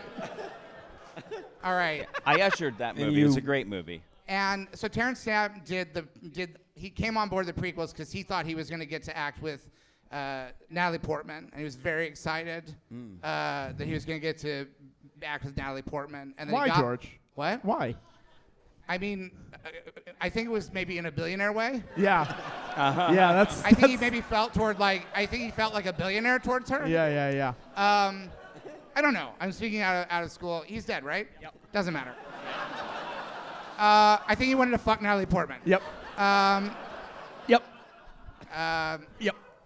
Anyway, he showed up and he said, "Where's Natalie?" And I said, "Oh, it's this ping pong ball here." He said, "That's not Natalie." I said, "Well, no, we filmed her stuff separate. That's how I'm making these." And he said, "I don't want to do any more of these. I don't want to do any more." And he didn't. Yep. I just wish you'd talk to Jason. Like these awkward conversations. Yeah. I want Jason and you to have I think it would. Heart to heart. Yeah. I think it would be a good episode because I listened to the pod. I'm part of Quaid Army, and I think it would be a good episode, especially because, as I said, watching a Goose watch along would be a good episode. I also think like have him on and just talk about that because it also promotes the movie. Like it's a thing that gives the movie a second life. It's a very clickbait thing. Yeah. If you could now have the awkward conversation, you went through a whole production process, or you avoided saying to him that we spoofed and goofed you in the best picture of 2016. The best thing of 2016. We also could have. The best thing? That's what I said earlier, and everyone got mad at me. I said it was the best thing of 2016. Right. I liked the last year of the Obama administration. That's. I thought he was doing a good job overall. I guess you disagree, and well. presumably you voted according to the way that you felt. I guess it's all out there now. Yeah. But I do think I think it would be very juicy to have this conversation on the pod. Yeah. I think it would then get people talking because they'd get those headlines where it's like, Jorma was afraid to bring this up. He was afraid it would ruin the movie. And now he finally confronts his victim, his comedic victim. I honestly, it would be actually just helpful if all the audience could just write down their suggestions for what the pod should become because we really are running out of ideas. So it would be. I mean, if we got everybody to give 3 ideas, then you're set for a very long time. Yeah. And that's regardless of how busy Andy and Seth are. 2030. Yeah. That's great. I hope you continue. You can watch the Ewok movies. Why don't you watch the Ewok movies? Yeah. There's 2. You ever see the Ewok movies? I have not. I'm so sorry. You haven't seen the Ewok movies. These were made for television in the 1980s. Oh no, I don't know these at all. Are they live action? They're live action. No. There's Caravan of Courage and The Battle for Endor. One of them stars Wilford Brimley. Oh my God. And the other one stars the principal from The Breakfast Club. I got so much to watch, you guys. Did you direct them? No, I produced them. You produced? Yeah. All right. Yeah, I produced them, and they're great. Which are you more proud of? Of what? Of the 2? Oh, I couldn't possibly. Well, I will say this. In the first Ewok movie, they only speak Ewok language, and in the second movie, which takes place like a year later, they all speak English. also, I bet you like that, huh, Patrick? Moving the right direction, right? in the second one, Yeah. to bring back Chloe's mention of the man who cucked you, in the second one, you kill off the little girl's entire family very quickly because you didn't like the concept of family at that time. That is true. That is very true, George. Yeah. Yeah. Chloe, you do comedy about things that are very personal. This is true. Yeah. Yeah. You kind of aren't afraid to say anything about yourself and your own life. I would say my sort of how comedy functions for me is that I have to excavate. I like it has to be a bloodletting always. Yeah. What are you frightened of anything? Yeah. So brave. Oh, being insignificant. Right. Well, you're Too sad. Too real. well, You get used to it. Do you?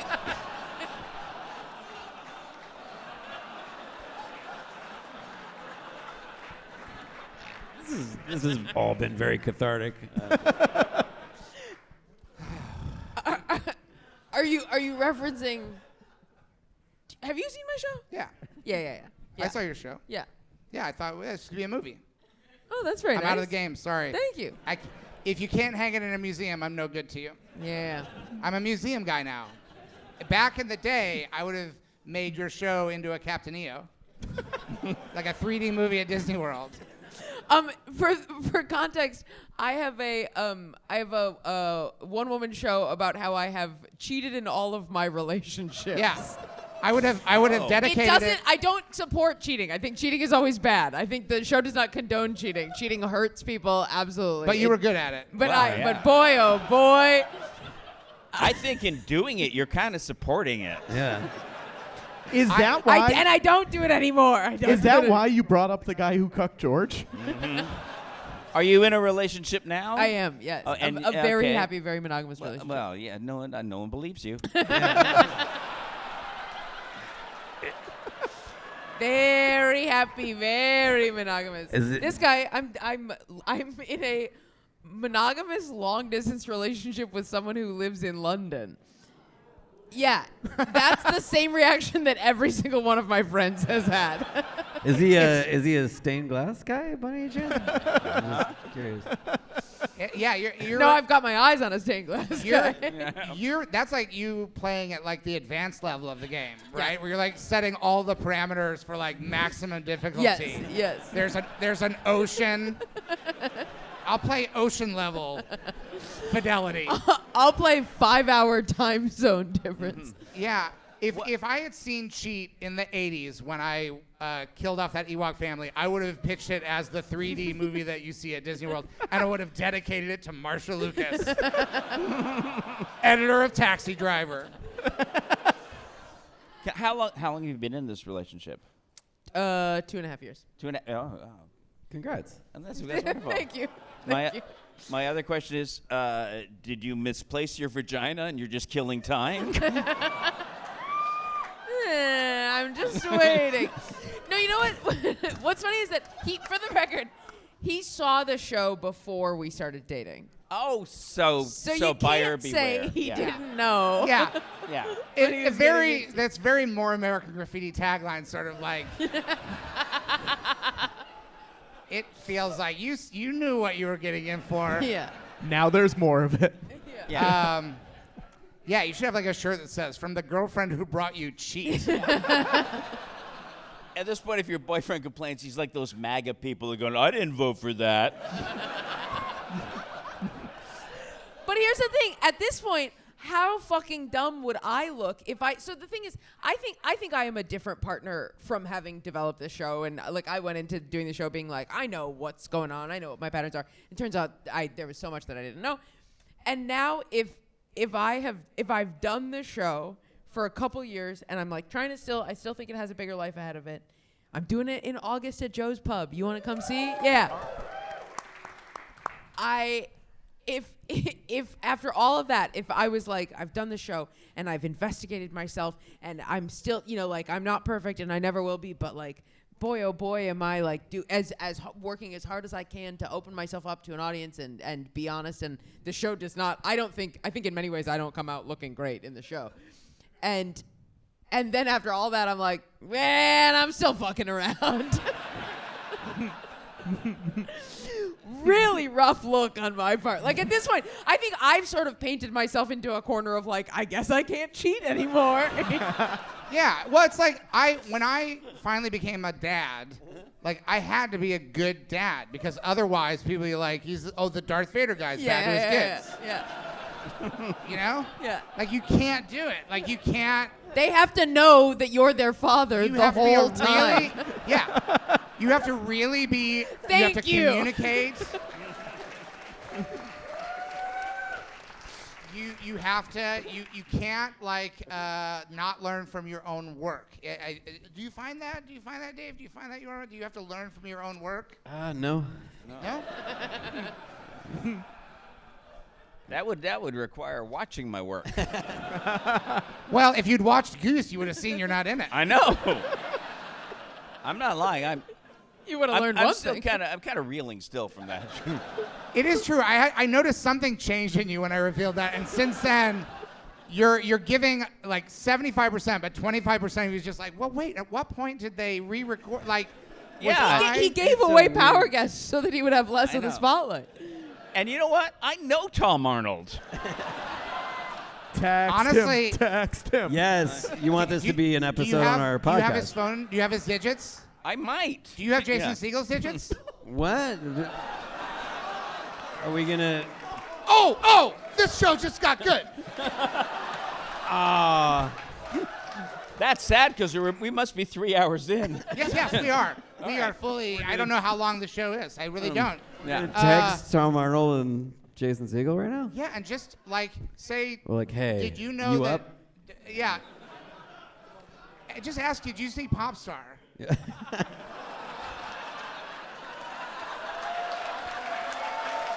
No, I gotta Terrence stamp this. I think. Because the movie's done, and you did a great job, and he's great in it, and he has to feel good about it, right? Like, Yeah. have you talked to him recently about it? Like, Yeah. Yeah, and I'd like to leave him feeling good about it. You want me to end that feeling? No. Tell him George Lucas told you. Wait. Are you texting Tom Arnold right now? I'm looking to see if I have his number. No, I don't have it. Okay. Oh, But we know- I don't have Seagulls either. No. We know.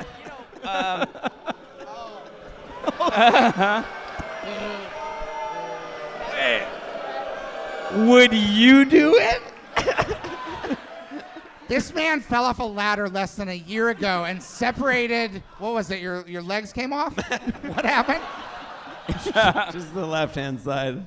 Like Shattered. you fully detached. Yeah, this part. Yeah. The pelvis here. I don't know how pelvises work, if I'm being honest, but yeah, that got detached from Ask my her. spine. Yeah. They're very flexible. All right. Well, Dave makes a good point. We're pretty deep into the show. I want to talk about Norman Rockwell. I have a Norman Rockwell joke in Cheat. You have a Norman Rockwell joke? In Cheat. Oh, that's right. It's like one of the first. Yeah, let's do it. Chloe? Yeah. Chloe, right up here? Yeah. Come on. Yeah. Yes.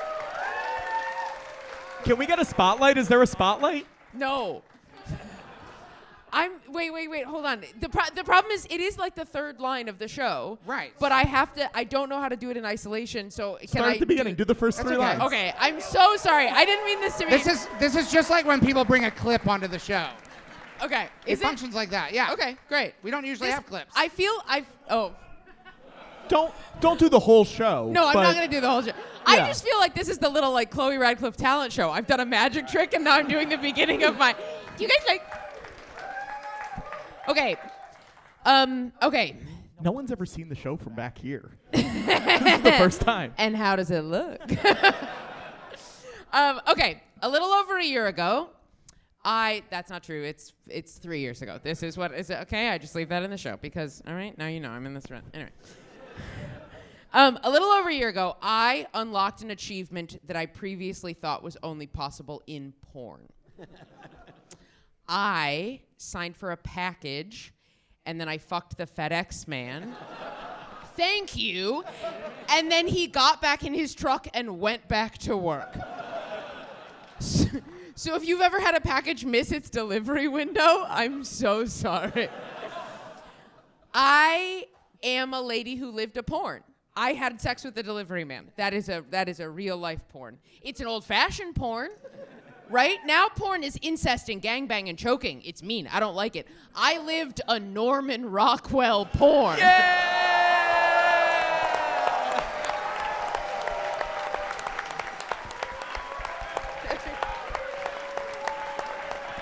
Our guest. Now I will say, power guest. Command Z, Command Z, Command Z, Command Z.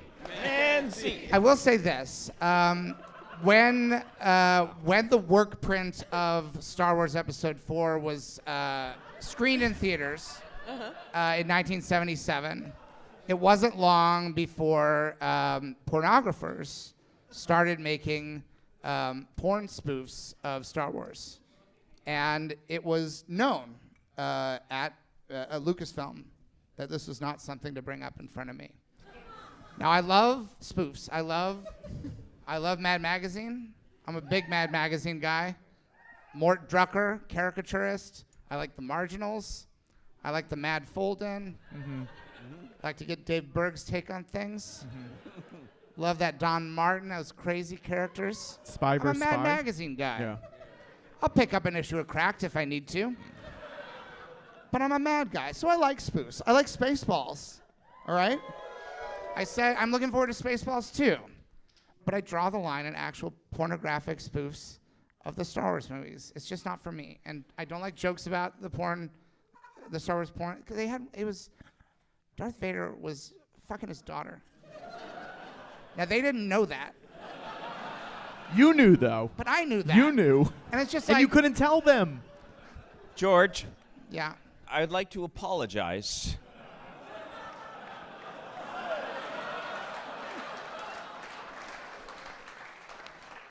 Five times.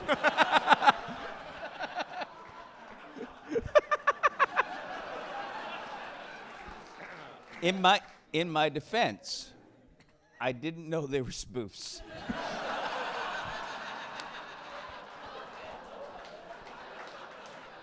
I really like the characters.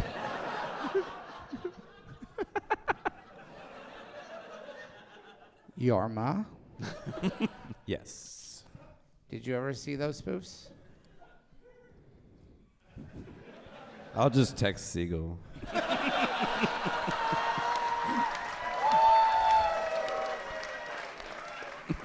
My buddy Steve and I are the two biggest collectors of Norman Rockwell paintings and preliminary sketches in the world. we made this book of all our collection of Normie Rockwells. Look at these. What do you think of these? I got to make sure the really provocative one isn't on here. What's happening here? What's happening there?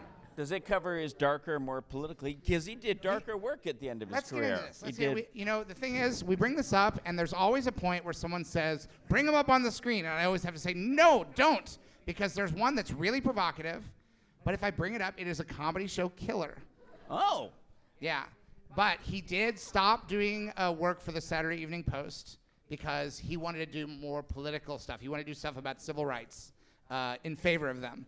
And so he started doing things for Look magazine that were more politically progressive. They were very provocative. And and some of that will be in the museum that I'm opening in September. And memberships are on sale. You guys didn't hear before. Memberships for the museum went on sale today. Oh. Should we show the piece of merch that we made, George? Yeah, let's show the merch that we made. Where's the museum? In Los Angeles. Oh, California. And how Great much city. is a membership? Well, you get a entry level, I think, for like $100 or $125, but the Alliance one is.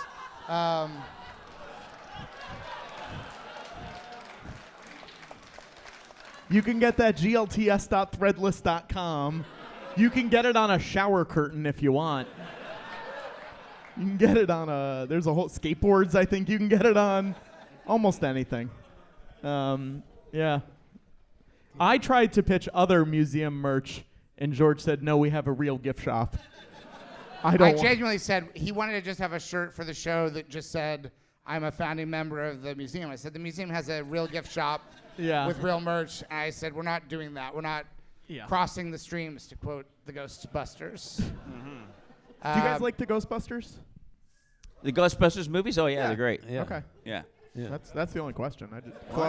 Chloe's staying quiet on this, which makes me nervous. Well, I just didn't know which ones we're All of talking them. about. Ladies, everyone. men. Oh, everyone. Gotcha. Yeah, like the Dirt Farmer?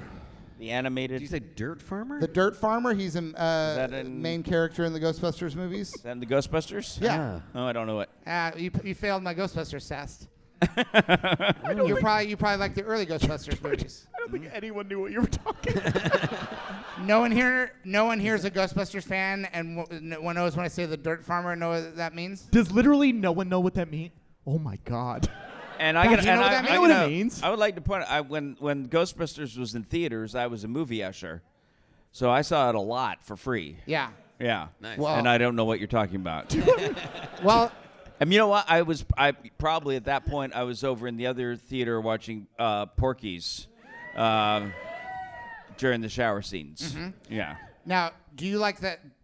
Just a little bit of a transition, but do you like the original Porky Pig cartoons that Warner Brothers put out? Do you want to tell people what the Dirt 1930s Farmer and is, 40s and or we're 50s? just going to move I past? think you can move on. Move You mean past the original Dirt Farmer? one where The Dirt Farmer was Egon Spengler when he moved to Kansas. Yeah. They called him the Dirt Farmer. Right. Don't pretend. which movie was this one? You're talking about Frozen The new Empire and what was the other one? Oh, it's because he's dead. What? That's because he's the actor. They didn't call him the Dirt Farmer because he's dead. But Harold Ramis. yes. is dead. Yes, he was. Yeah. Yeah. But he was called the Yeah. Dirt Farmer just because he was out in this farm that didn't really grow anything. Yeah. He was working on stuff. Yeah. Yes. That's right. Huh? Yeah, I want to applaud your courage.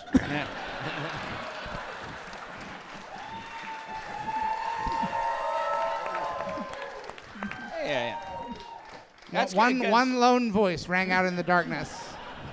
Because one of the new skills you have to have in filmmaking is introducing Paul Rudd.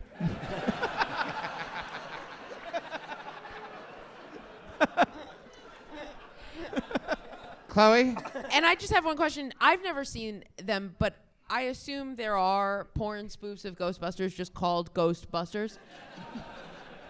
I don't know, but I know there are porn spoofs of Ghostbusters, but I don't know what they're called. I'm gonna guess Nutbusters.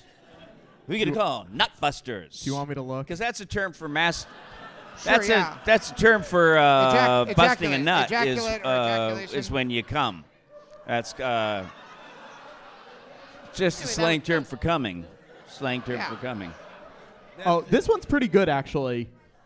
Triple Extreme Ghostbusters. Because there was an animated show called Extreme Ghostbusters. Oh, yeah. That is good. It's Yeah. not bad. It's not bad. I I'm have just getting Ghostbusters XXX, Ghostbusters XXX. It's mostly it. Yeah. I like XXX parody parentheses Ghostbusters. There's no crossing the streams. Yeah. Are there? Has None of anyone? This is not my vein to mine. Yeah. You make jokes about pornography in your show. I know, but neither the Ghostbusters didn't really hit that hard, and then Crossing the Streams didn't work that well. So I'm not gonna go for a third. Yeah. Jorma, have people done porn parodies of any of your films, like Pop Star, Never Stop Coming? I haven't looked it up necessarily, McBoober. but I feel like after MacGruber, like when you see that sex scene, you're like, we don't need to follow that. That scene is very funny. Thank you. Actually, more than one scene. Wait, what? There's more than one sex scene in MacGruber. Well, yeah, there is. There's there a is. graveyard scene. That you know what that I will say, like talking about Lorne Michaels, that was the funniest like moment on set that we had. Like while Will's thrusting into the air and he's hurting himself, he's just going, "How long do I have to do this?" And Lorne by the monitors just like filming and being like, "Oh God!" Like we didn't stop because he was enjoying it so much. Filming. I want to Will. say, I think it was illegal. I feel like it felt illegal. let me ask you that. Do you think Lawrence still has those videos? Huh? Because they're not on. This is loaded with special features, but it doesn't have Lawrence on set videoing of the making of the graveyard yeah. fuck scene. I'm sure he still has it. And you just described Lorne making a sound that I've never witnessed. Yeah. Yeah. What was he making? I mean, it was giggling. It was very giggly, which is which you're right. He doesn't do that. Yeah, Have you seen- Yeah. Rye muttering is the best we ever got out of him. Yeah. Even after a couple of Amstels. There's an Yeah. interview, Kristen Wiig's on Letterman, Yeah. and she's talking about the sex scene in MacGruber, and Letterman loves it so much. He's like, that's one of my favorite comedy scenes of all time. He's like freaking out about how much he loves that scene. That's real. It's great. I will say, like when we did the follow-up sex scene, which I think is like pretty funny in the MacGruber TV show. Available on Peacock. I was right so. now. Oh yeah, everybody knows that. We had this Bon Iver song in it that's like really, and I ran into him and I was so like, dude, thank you so much for it. And he was like, easiest clearance I Wow. ever approved. People, And I was like, oh, people love MacGruber. okay, It's pretty great. cool. Yeah. It's nice when you have that connection with people that you've referenced in a comedy film. Yeah, I knew where you were going. Yeah. I knew where you were going. Well, I was gonna say that the sex scene is up there with Jason Segel's naked breakup scene. Oh And- yeah. yeah, that was a great scene Yeah. too. Yeah. Did you talk about that with Jason? What would you That rather and do? Sarah What would you Marshall. rather do? Oh Well, my let's make it God. like a game show. Yeah.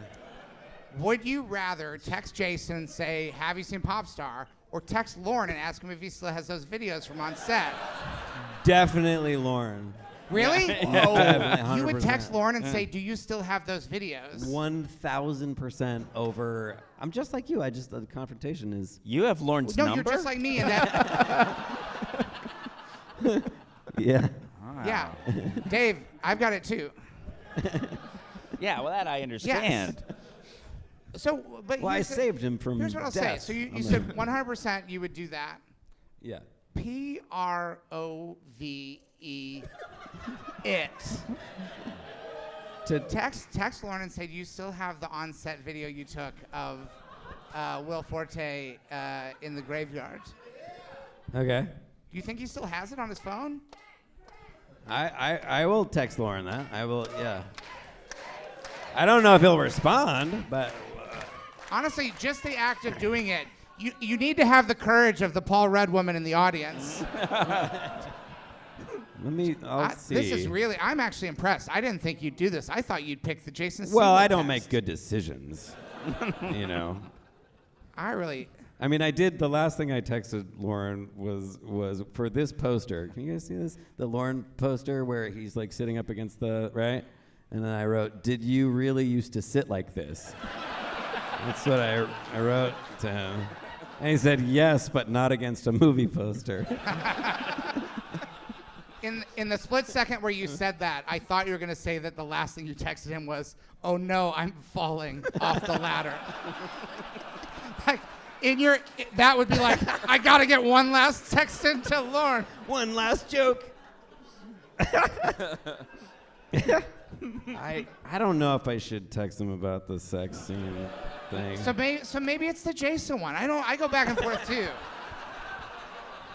Yeah, I really do. options. No, I want the Lorne text to happen. I have a few things to give away to yeah. the audience. I don't have enough for everybody, but it is Star Wars Day, and These two. oh yeah, you have a few things to give away, but we're not. This is one thing that we're really bad at on the show is figuring out why do we give something to somebody? What's the But mechanism? we'll, Yeah, what's the we'll mechanism never for stop that? doing it. We never stop doing it because I'm generous by nature. Yeah.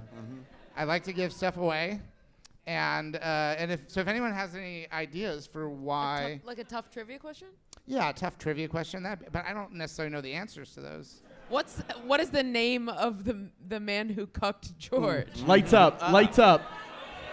Oh, that's too easy. Oh, wow. It's too easy. What's he look like? Does anyone know? I mean, Pretty close. not wrong. He's a good-looking dude. Yeah. Let me ask you this: do you have a physical media player? You do? All right, here, have a DVD box set of Charlie Brown holiday special.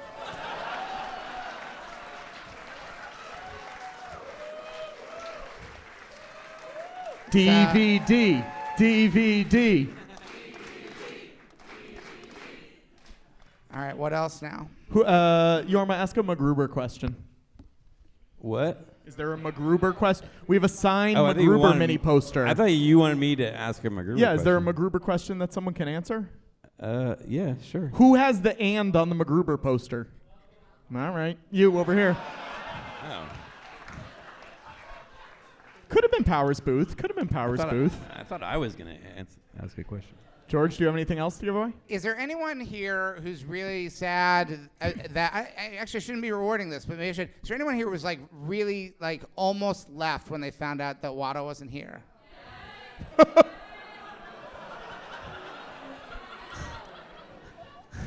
I honestly wasn't expecting it to be that. I heard a strong one over here. All right. I think it was it one of you guys? No, it was you. Come on up. Come on up. Now I'll say this: they are together. The DVD. This is the. Oh, you not gotta- the DVD people. No. Sorry. Who's the? I hear a voice from back there. There's a woman who really Yeah, hates you. it. You. Yeah. Come on up. Come on up.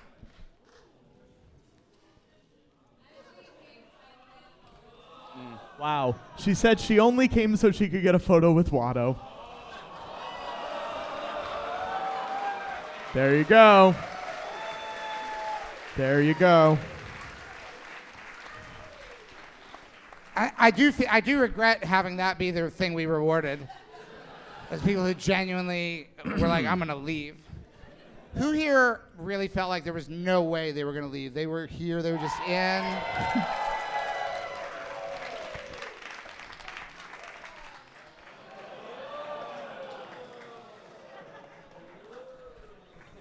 Yeah, you are bad at giving these Yep. out.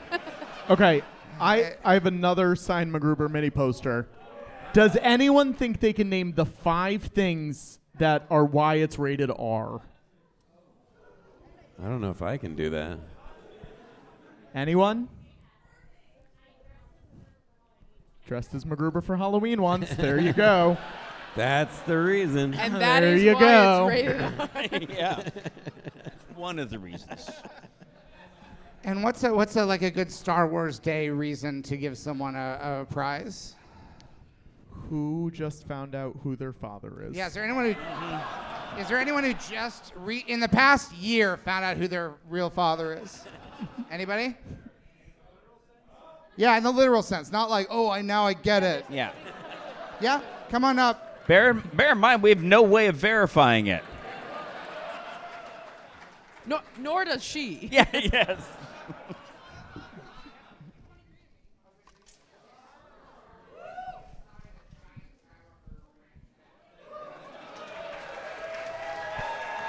There you go. Man, if 23andMe had existed a long time ago, it really would have changed the Star Wars movies. Right? It's just like cell phones. Like people filmmakers don't want to make movies set right now because cell phones change the plot structure. Yeah. Show don't tell. Is that a problem that you've been dealing with, Jorma? The cell phone thing? Yeah. Yeah, in fact, it's something I'm writing right now. We're trying to figure out how to, remove that, but still have it be modern day. Do you want us to crack it? Yeah, if we could start workshopping it right now, it'd be great. Can I bring the script up on the... Yeah, perfect. If you ever need help cracking a film, Yeah. just give old George a call. I mean, you know what you're doing. You made the best film of 2016, the second best film of 2010. That's great. Yeah. That's really an accomplishment. And you've made some good stuff too. We've all done good work. Yeah. Right? I think There's no reason to feel I bad. think so. No, not just to hang our heads in shame. No, we're all here. Yeah. We're all sitting on the same couch. Yeah. Just to wrap up the show, because we should, right? We should wrap up the show. I don't know. I was starting to think that it wasn't possible. It might not be. We don't know. We might be at the point in the never-ending show where we start to realize it's not possible. Do you have any? I mean, you made the joke about Norman Rockwell. I want to know if you have any affection for Norman Rockwell paintings. Do you have any experience? I really didn't know where that question was going. Do you like Norman Rockwell stuff? Yeah, I think it's beautiful. Great, I love it. Dave? Can I ask a question? Yeah. Can I ask a question? When I watch this on YouTube, Yeah. will it be Tom Arnold?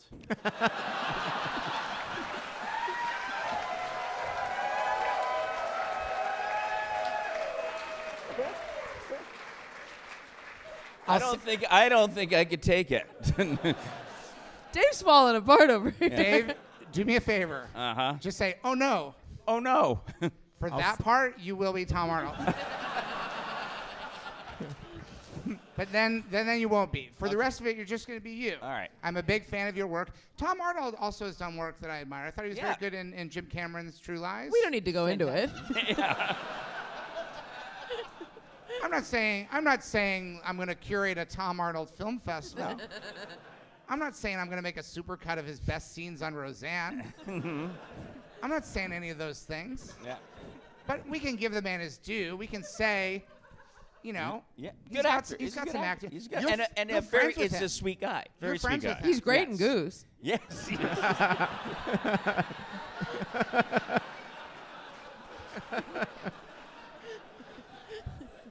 I wouldn't know. I will never watch that version. I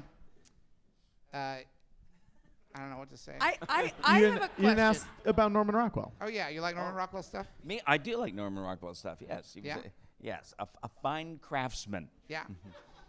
Jorma? I mean, these are when we're really getting down to it. I really want to see this picture that dead kills the audience.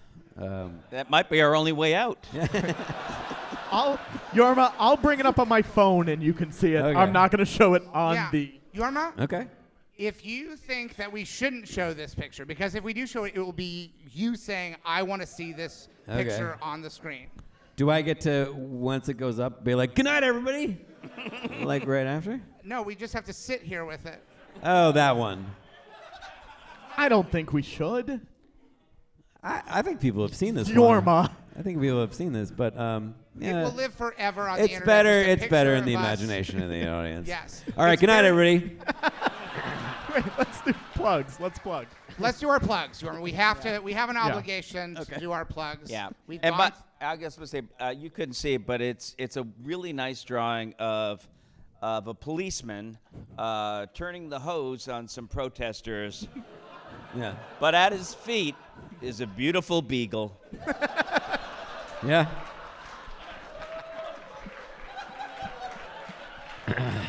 When things were great.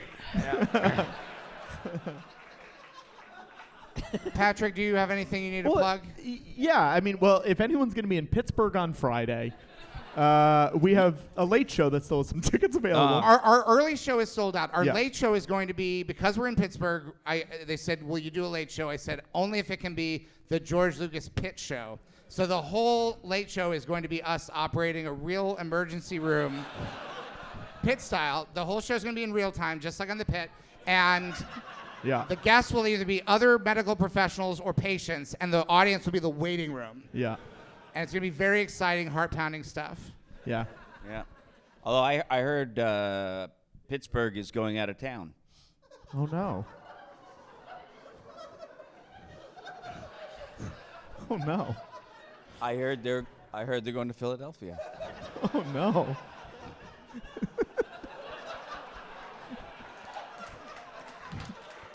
I'm just Jorma, plugs? There's a great bar called Gooski's in Pittsburgh. You should go there. That's right. Afterwards. We'll be pre-gaming at Gooski's and post-gaming at Gooski's. I think definitely both for sure. The pod, of course. Oh yeah, check out the pod. We're gonna be talking about different movies and Alf.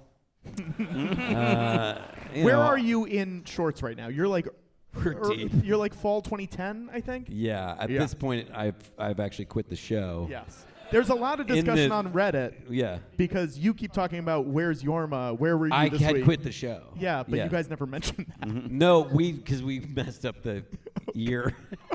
we didn't know where we were at. Great, but great, yeah, great. that's the reason why I'm not. Reddit, there's your answer. Yeah, that's. Oh, fun.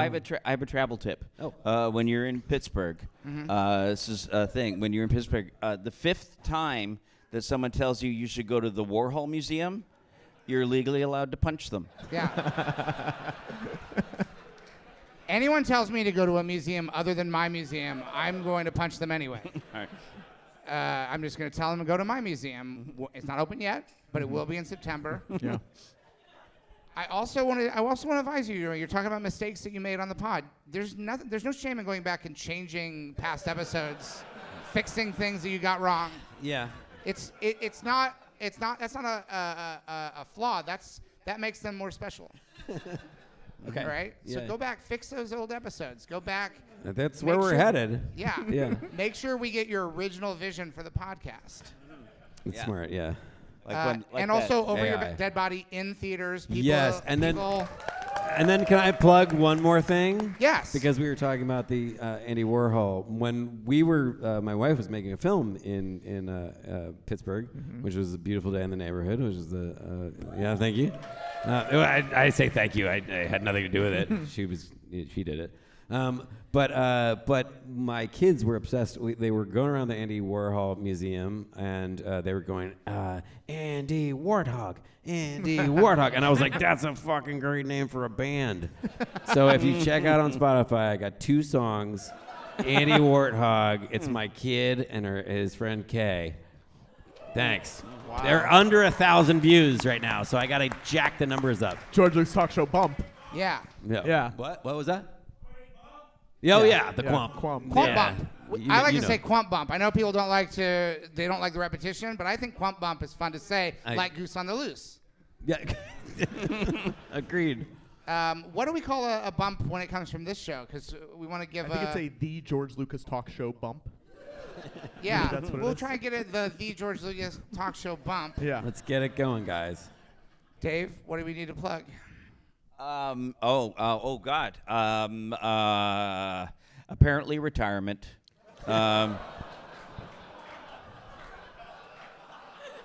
This night has done such a number on Dave. Yeah. All right, so it begs the question, what's your museum? What kind of museum are you going to open up now that you're out of the film and comedy and television business? I'm opening the Museum of Poor Career Choices. Goose will constantly be screened in the Tom Yeah. Arnold version in the theater. Yeah. Can you record a commentary for the Tom Arnold Yes. version of Goose? I would be delighted. As Randall? Yeah. An in-character commentary as... We should have been doing that from the beginning of this show. Is Randall in the room with us right now? Oh, what a great question. Is Randall in the room with us right now? What's Randall got coming up? You know, Well, he's feeding the homeless. Literally. Nice. Literally feeding the homeless. He's a goose, you see. Boiled. You can't have a lot of ambition as a goose. Chloe, what do you have to plug? Is this thing still on? That would be the title for the sequel if they made another one, The Continuing Adventures of, what's the name of Will Arnett's comic in that?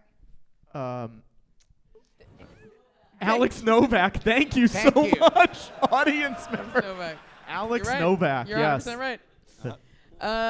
I'm doing my solo show called Cheat, about how I've cheated a lot, but that's bad, but the show is good. At Joe's Pub in August. And thank you. You should all come. And Come. you're touring a bunch too, right? I'm touring a bunch. You have an email list people can sign up for. Yeah. I'm at Chloe Radcliffe on all socials, like Chloe you're Radcliffe, but bad. Yeah. Is that because of the infidelity? It's Not because of it.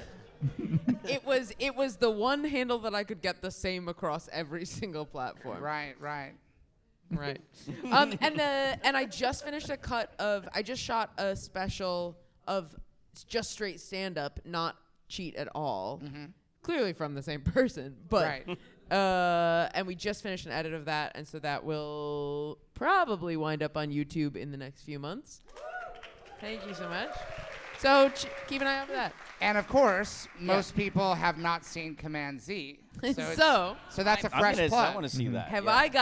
I got a 90 minutes for you? So it's how many episodes? Because I watched them all. It's eight episodes, and but they're it's like a feature film. they're all between 7 and 20 minutes. Great. Yeah, So that you can fit that in your lives, totally. right? In your There's busy, no one busy here. lives. If you could, yeah.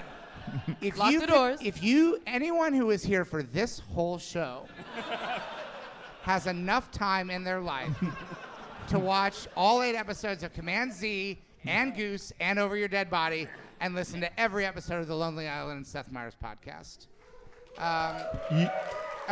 Now, George, you and I, in a few minutes, will be out in the lobby. We've got merch. We have posters. We have the Blu-ray for the documentary about this show called I'm George Lucas, a Connor Ratliff story. A whole bunch of stuff for sale. Come say hi. And Watto already signed a bunch of the posters. So if you want a poster with all 3 of us on there, they're out there. And if you're in California this September or any time until the end of California, I don't know when, but it will. As long as, I predict, as long as California continues to exist, the Lucas Museum of Narrative Art will be there. It was supposed to be in Chicago. They didn't want it. Yeah. They love their parking structure, their riverfront parking structure, so they don't get a museum. San Francisco didn't want it, and so it's going to be in LA starting September 22nd. You can get a membership.